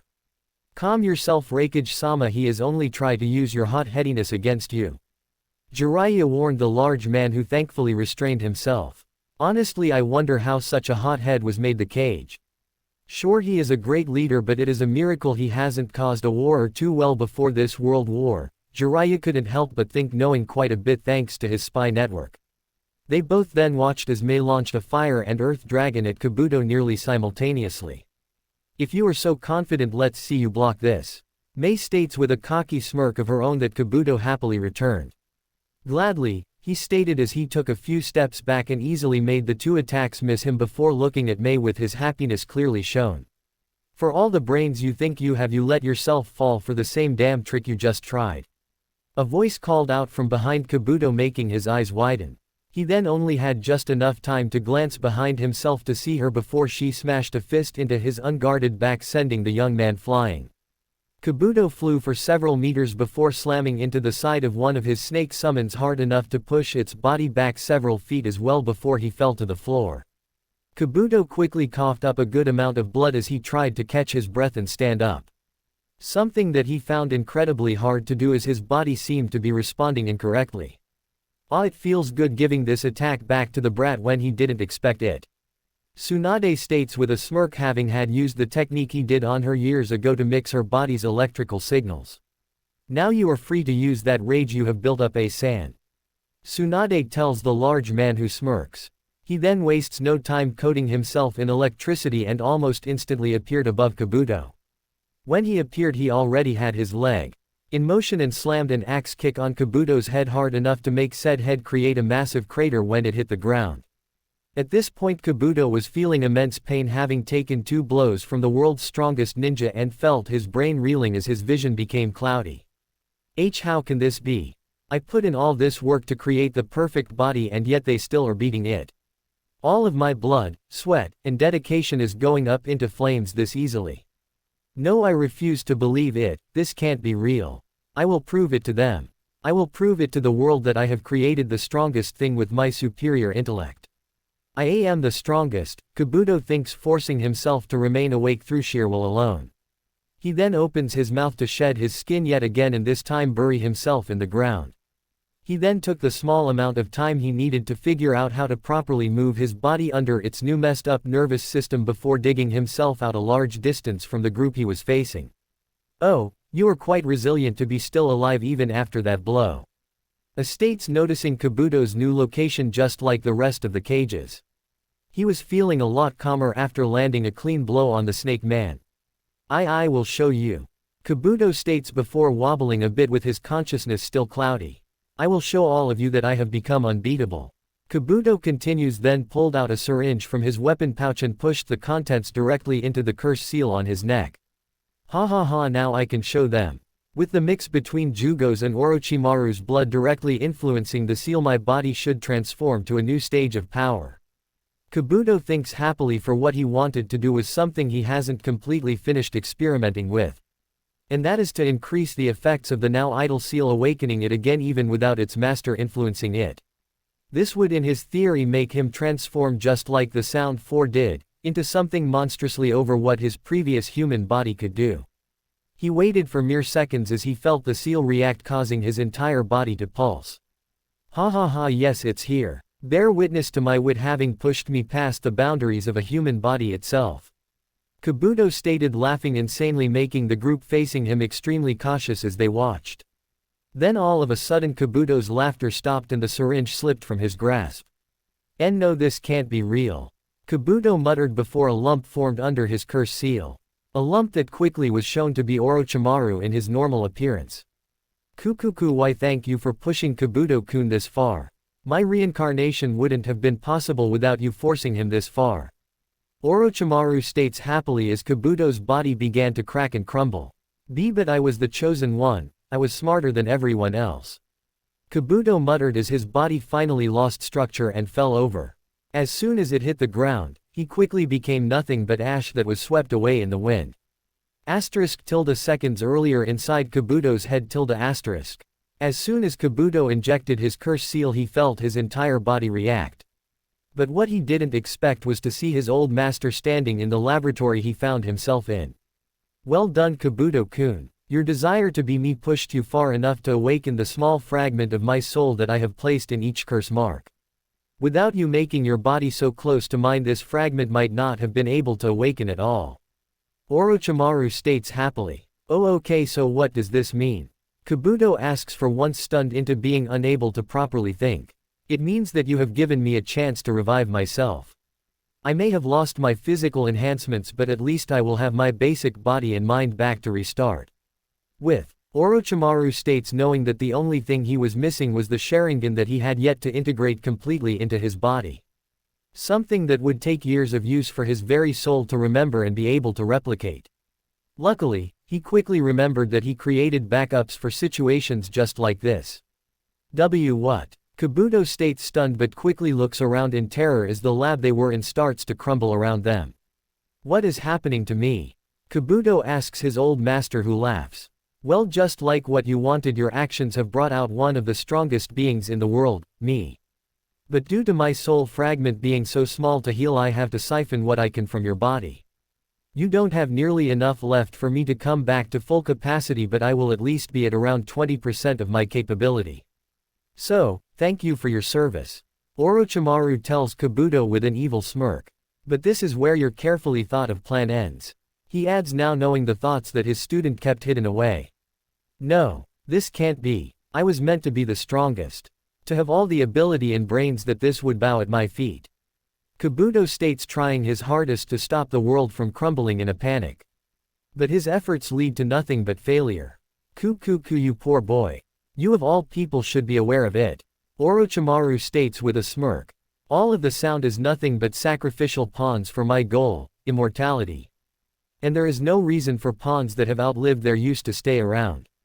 He finishes as the last bit of ground crumbles. Kabuto then falls into the black abyss as Orochimaru floated in place. No, Kabuto screamed as he seemingly fell forever. End of flashback in Kabuto's head. The chances of this small soul fragment awakening was incredibly small. But with Kabuto, his body was basically mine. So, by making him jumpstart the seal, it was just enough for my soul to drag itself back from death. I am yet again reborn. Orochimaru states happily before focusing on the allied force more. I have to admit that you have won this battle, so feel free to enjoy the fruits of your trouble. But know that I will be back and ready to claim the world that rightfully should be mine. Orochimaru states with a cocky smirk as he turns around and starts to walk away. Hold on, you bastard. A called out coated in electricity again and tried to lariat Orochimaru, only to pass right through his body. What? He muttered, only to quickly notice a hole behind the clone. Damn it, he has gotten away. A grumbles, knowing he had no hope in finding the man underground. Tisk, he can't have gotten far after whatever weird shit he pulled. Jiraiya, find a sensor to help us. Tsunade began, only to look around and not see the man anywhere. Jiraiya. Tsunade mutters, confused. Underground. Orochimaru was using what little chakra he had to spare to dig as far away from the battle as he could.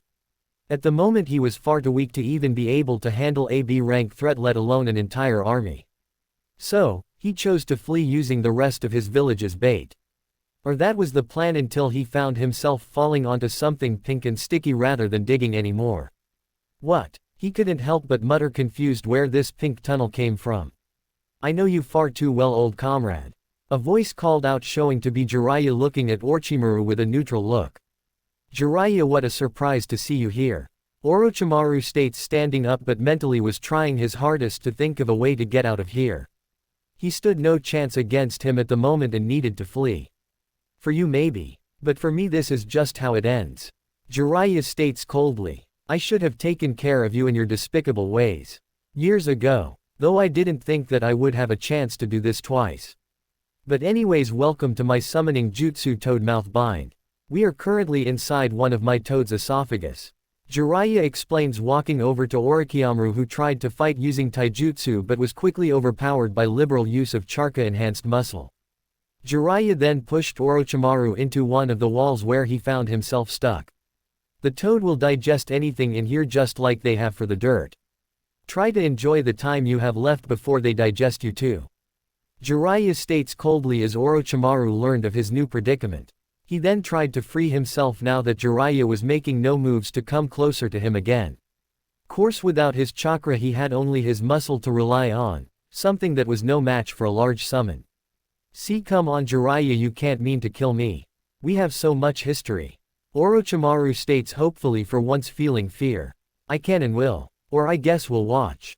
I am making sure that your stain is completely erased from this world. But at least you have brought us a chance to bring peace to our world for once. But for your sins I find this truly fitting. Jiraiya states, taking out a worn book that had A Tale of the Utterly Gutsy Shinobi on its cover, and sits down to read. It's funny though, who would have thought that in the end a snake would be ate by a toad? Jiraiya states with a humorless laugh as he began to ignore his old teammate.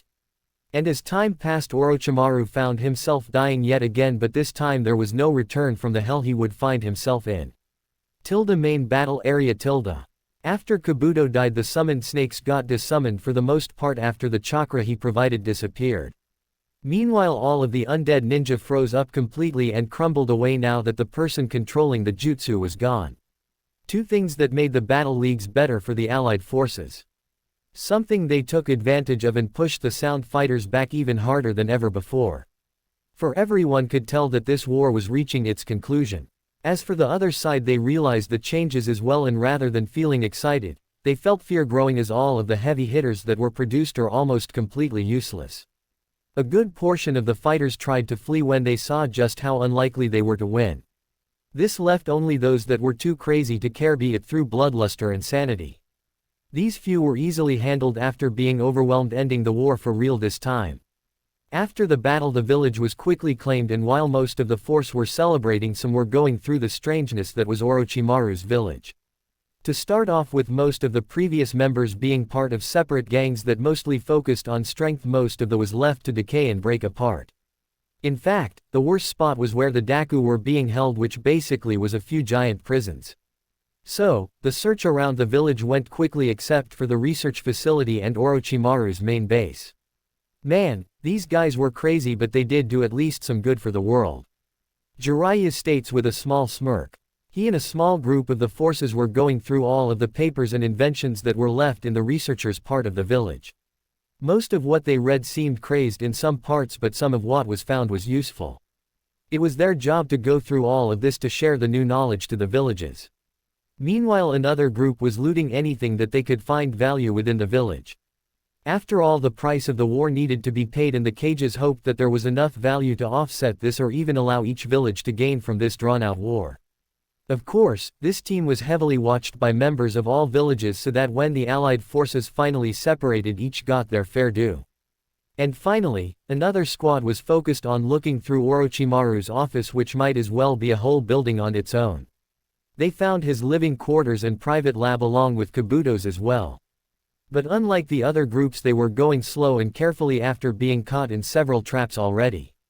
This led to all of them being on high alert, so when a woman's cry rang out, the group was surprised enough to draw weapons expecting an attack. This attack never came, and instead the women continued to make noise a distance away from them. So, when faced with this unknown factor, the team quickly decided to get it over with and track the noise as fast as they could while keeping their eye out for traps.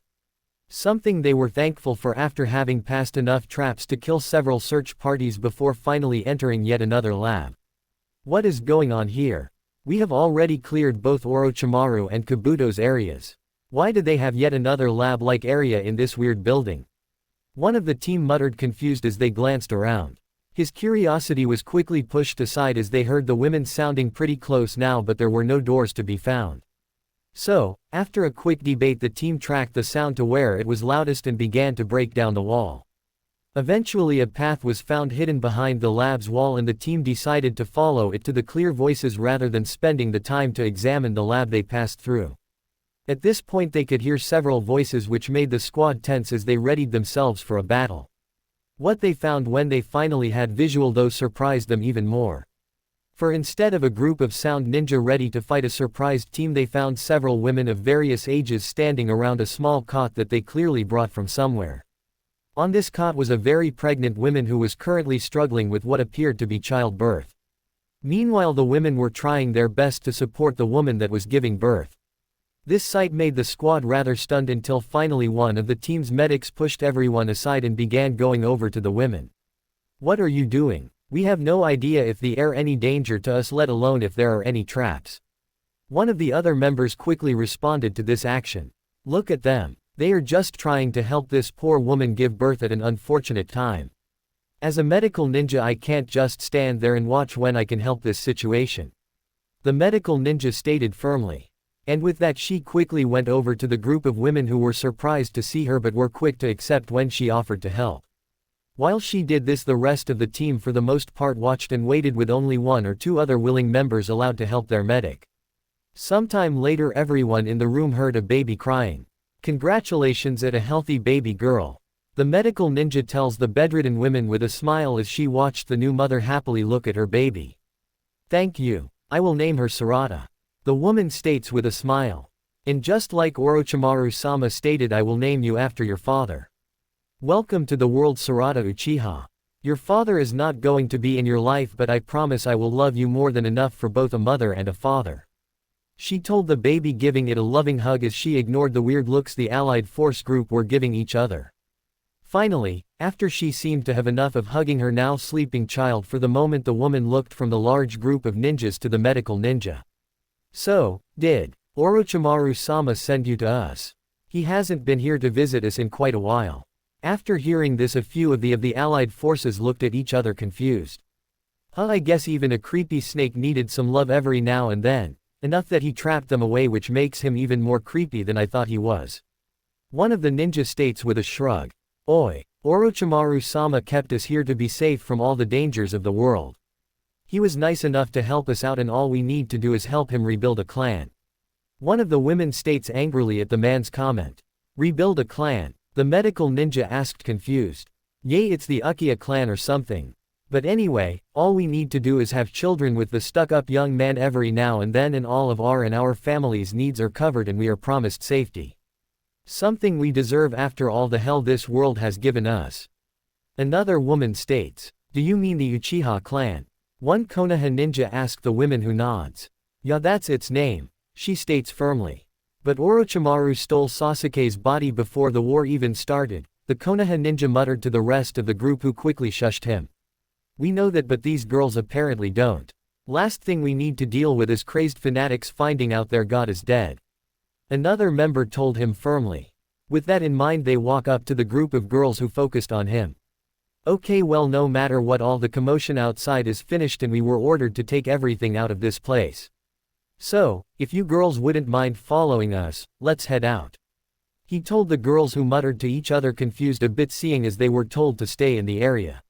Meanwhile, another girl from the Allied Forces search team walked up to the man.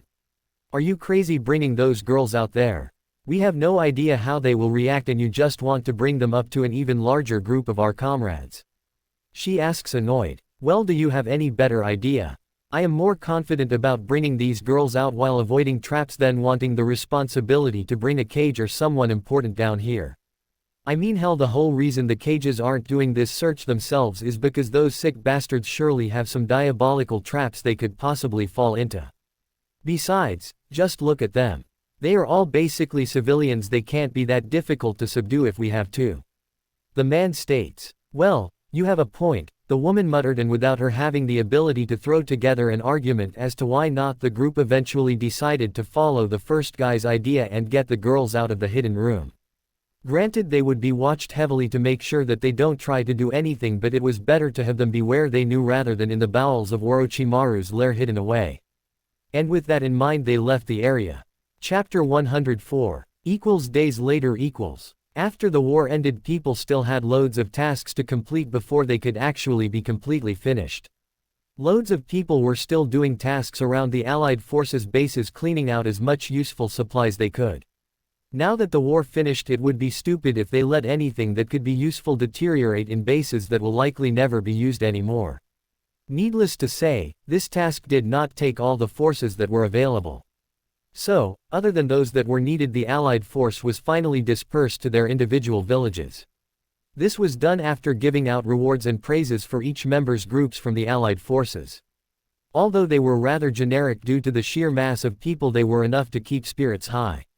It would then be each individual Kage's job to further reward their ninja as they see fit, something that everyone knew and accepted.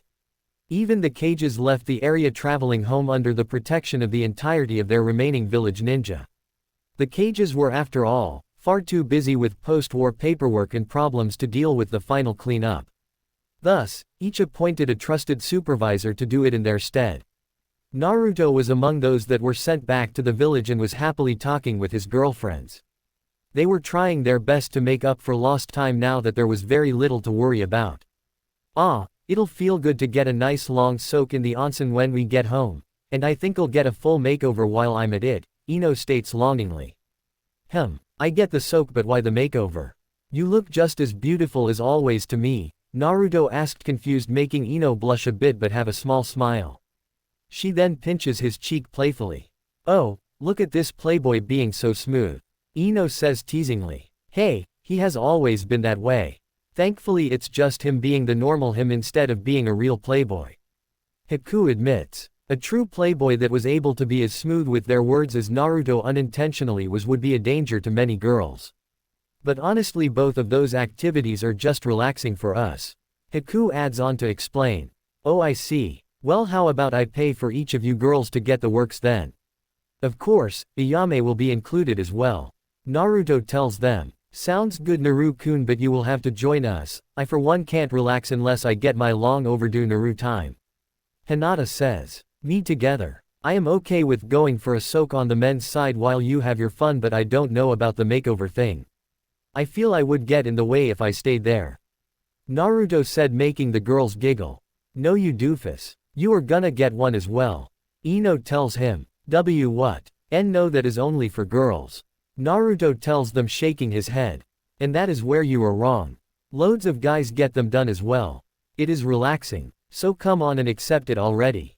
Ino orders him. I don't know. Please. For me. Ino adds, giving him a puppy dog look that makes Naruto crumble in mere seconds. Sigh. Fine, I will go with you girls. But only this one time.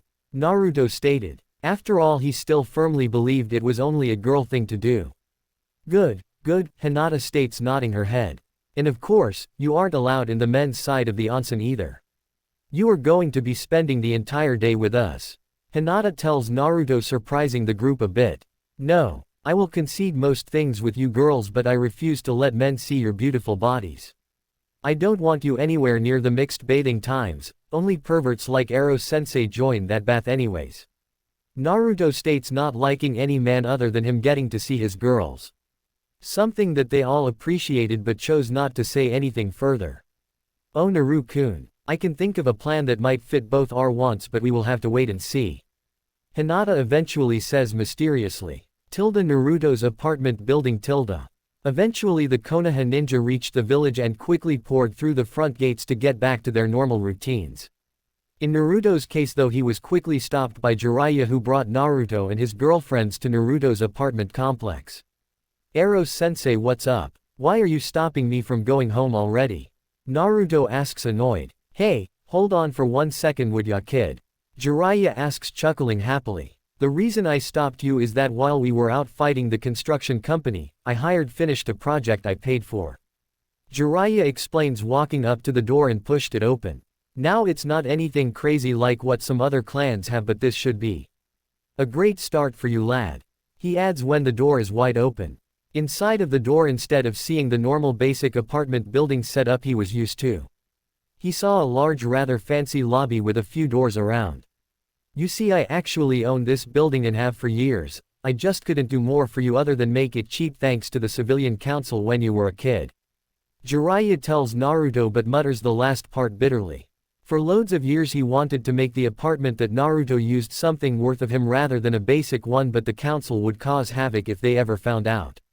Havoc that would only make Naruto's life worse while he was forced to stay out of the village with his spy network. So, the only thing he could do without making the horrible council even worse was keep the apartment cheap.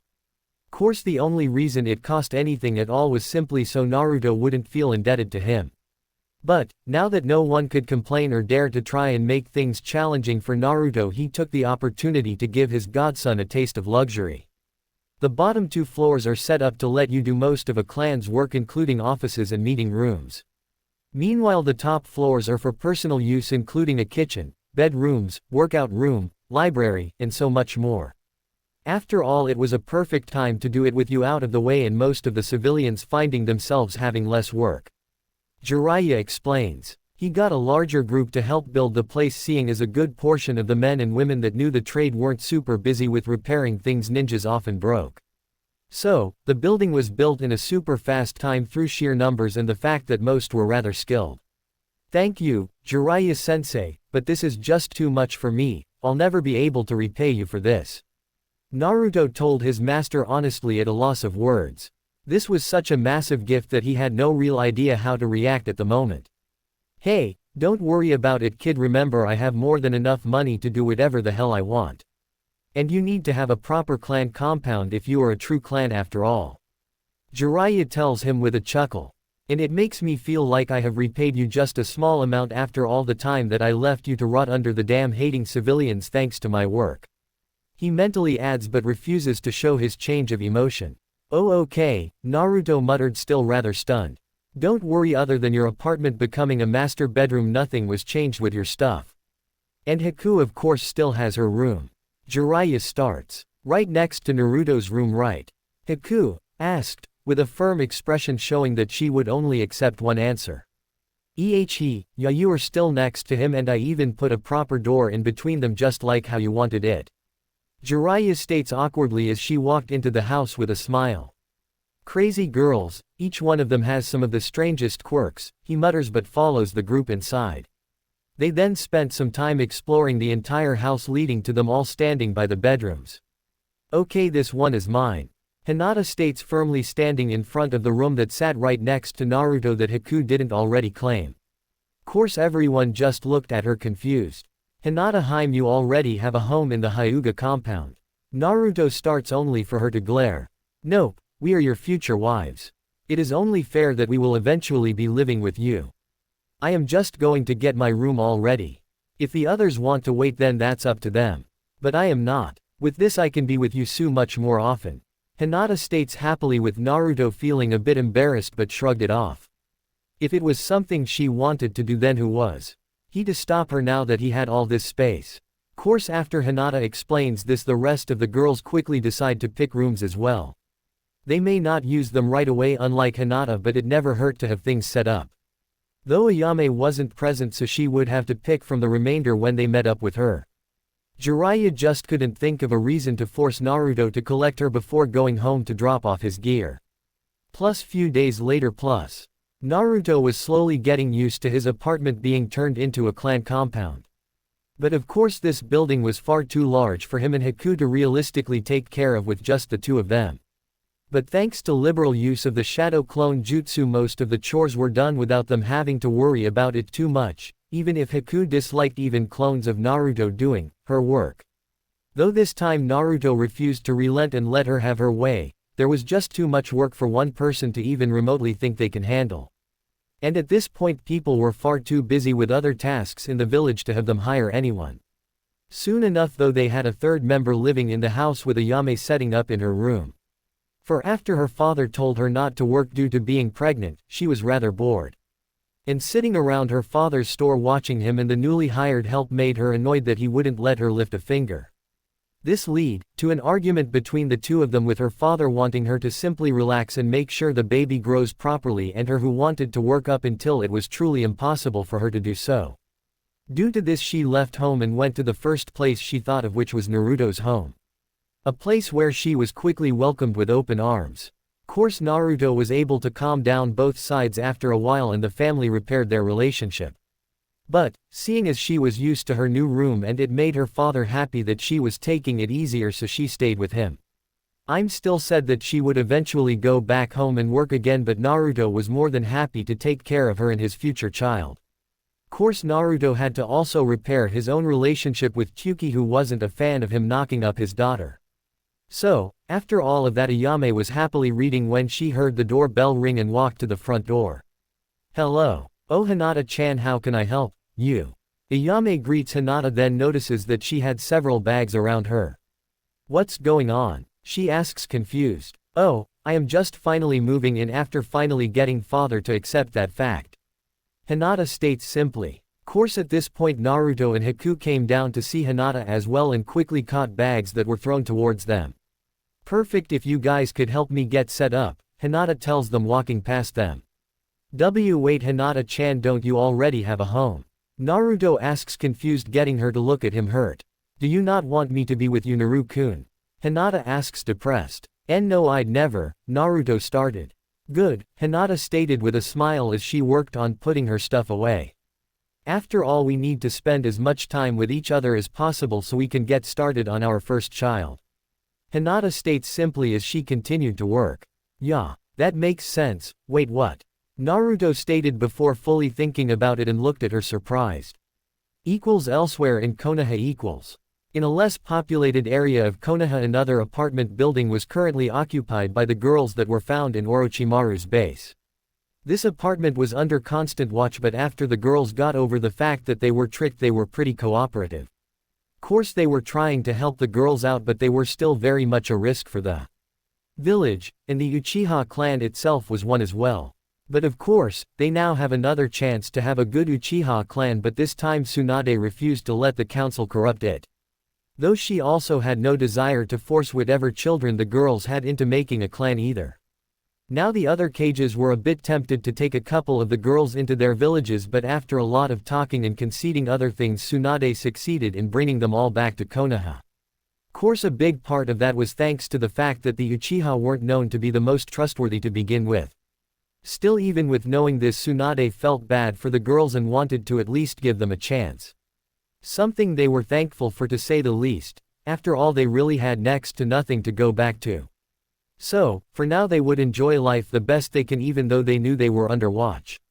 Onsen. After a few days the onsen was finally back open, and a few days after that the initial frenzy this caused settled down enough that there weren't many people there during off times. So, with that in mind, Naruto and the girls were all getting ready to go into the onsen while they were the only ones there. Are you sure this is gonna work? And are you girls really okay with this plan? Naruto asked, concerned. Come on, we already said it was fine, Naruto-kun, you should just enjoy your luck instead of worrying. Ino tells Naruto, dragging him along by his hand. Currently Naruto was transformed into a female and clearly was uncomfortable with this fact. But Hinata somehow managed to get the rest of the girls in on the idea, and thus he ended up in this predicament. So, the all-female group paid the civilian employee who let them in without any trouble. And after quickly changing, they all were right by the warm water. See, it worked just fine. Haku states simply. Yeah, now I'll let go of this transformation. Naruto started, only to be stopped by Hinata. As much as I want to be with you like that, I don't want us to get banned here. So, just in case the employee comes in, please stay like that. Hinata explains. Sigh, fine, I guess if that is what you want. Naruto told her honestly over his own appearance. Instead, he was trying his hardest not to lose a lot of blood, looking at each of the girls proudly walking around nude in front of him. Of course, he has seen a few of them like this before, but something about the danger of being caught made this even more nerve-wracking. Kya, Naruto all of a sudden called out, surprised. For out of nowhere Ino grabbed onto his breasts and began to squeeze them. Even though it's fake, these feel awful real. I wonder if it all seems real. Ino asks, making all of the girls look at Naruto curiously. Let's not test this, shall we? Naruto tells them, trying to keep his body as protected as possible. He, don't worry, they were mostly teasing you. Ayame tells Naruto as she got into the water. It is the mostly part that worries me. Naruto muttered but got into the water himself. After he got in, the other girls got comfortable around him and they all simply enjoyed each other's company as they talked a bit. Oh sis, what a surprise to see you here. The group heard and looked to see Hanabi standing in front of them. She then looked around the group and raised an eye, seeing the female Naruto. Hi Hanabi-chan. Ino answers, nervous now that someone that could easily catch them was present. Meanwhile, Naruto was trying his best not to look towards the younger woman. Sadly, with this being seen in the group itself, Hanabi quickly figured there was something strange about the new girl. So, without hesitating at all, she checked and quickly found out just who she was. But rather than get upset or react too drastically, she quickly ran through some thoughts and stood proudly in front of the new girl. Hello Naruto-kun, Hanabi says with a small smile. Hi Hanabi-chan, can you please not tell on us? Naruto asks, nervous. Sure, Hanabi tells him with her smile still on her face. But only if you agree to start dating me. She adds, shocking Naruto. What? Naruto asked, stunned. But rather than answer, she walked past the girls in the water and kisses him on the lips. While you were gone, I finally forced myself to iron out my thoughts and force myself to push for what I want. So, you better be ready because I am not going to be leaving you alone until I get what I want. Hanabi tells Naruto before snuggling herself beside him where there was space. Something that made him blush even more with their current state of dress. Hanabi, you can't be serious. Naruto asked, stunned. I am. And even if you don't love me back, I am going to try my hardest to win you over. Sis has already approved anyway. Hanabi states, making Naruto look over to the girl who nods to him. Course, what they all didn't know was that the employee walked into the bath to see the kiss and the girls all snuggling up to each other. Something that she couldn't help but blush at seeing as she continued to watch them in secret. Man, I knew ninja were bold, but this is crazy even for that idea. It's still a pretty amazing sight. She muttered to herself as she watched the bonding moment, not any wiser that the one in the middle was truly a male. Years after the war, the girls that were under watch were eventually allowed their freedom, where they recreated the Uchiha clan. But they were doing all they could to make sure that the few children they had were loved and truly became proper young adults. Something that the other clans were helping with, while also keeping tabs on the clan that was still considered volatile. Meanwhile, Shino and Fu were quite happy playing with bugs at their house, seeing as after ages of trying, Fu finally got pregnant and was beaming with pride whenever she looked at her own bulging stomach. Finally, for Naruto and his girlfriends, they eventually married and became truly a family. Each of the girls ended up getting closer to each other and treated every one of their groups like sisters. Meanwhile, Ayame's little girl was born and happily called each of the girls Mama. Something that made each of them swoon and want their own. Well, except for Hinata, who already was close to giving birth to Naruto's second Konoha child. Meanwhile, Shizuka visited pretty regularly with her guards and her own child. For a while her integration was a bit awkward with her unique relationship, but even that eventually passed and she joined in the sisterhood. And of course Naruto regularly visited her village as well, but unlike when she visited Konoha, he mainly stayed either in Shizuka's home or close to the Cage Tower. After all, he showed that he was one of the stronger ninja currently around, and that made him a rather interesting target for a few girls who knew that he was still restoring his clan. So, if he didn't stay in these spots, he had a higher chance of a girl, usually a young adult, challenging him to a battle. This fact got him tired, but still he enjoyed every moment he could get with his daughter. And even though she was upset each time he left or they left him, she was at least wise enough to not throw too much of a fuss. Overall, showing that while it started off rough, Naruto finally had the peaceful life he always wished for. The end. Thank you for watching. Please don't forget to like and subscribe, and if you have any fanfictions you would like to see on the channel, leave them in the comments, and have a great day.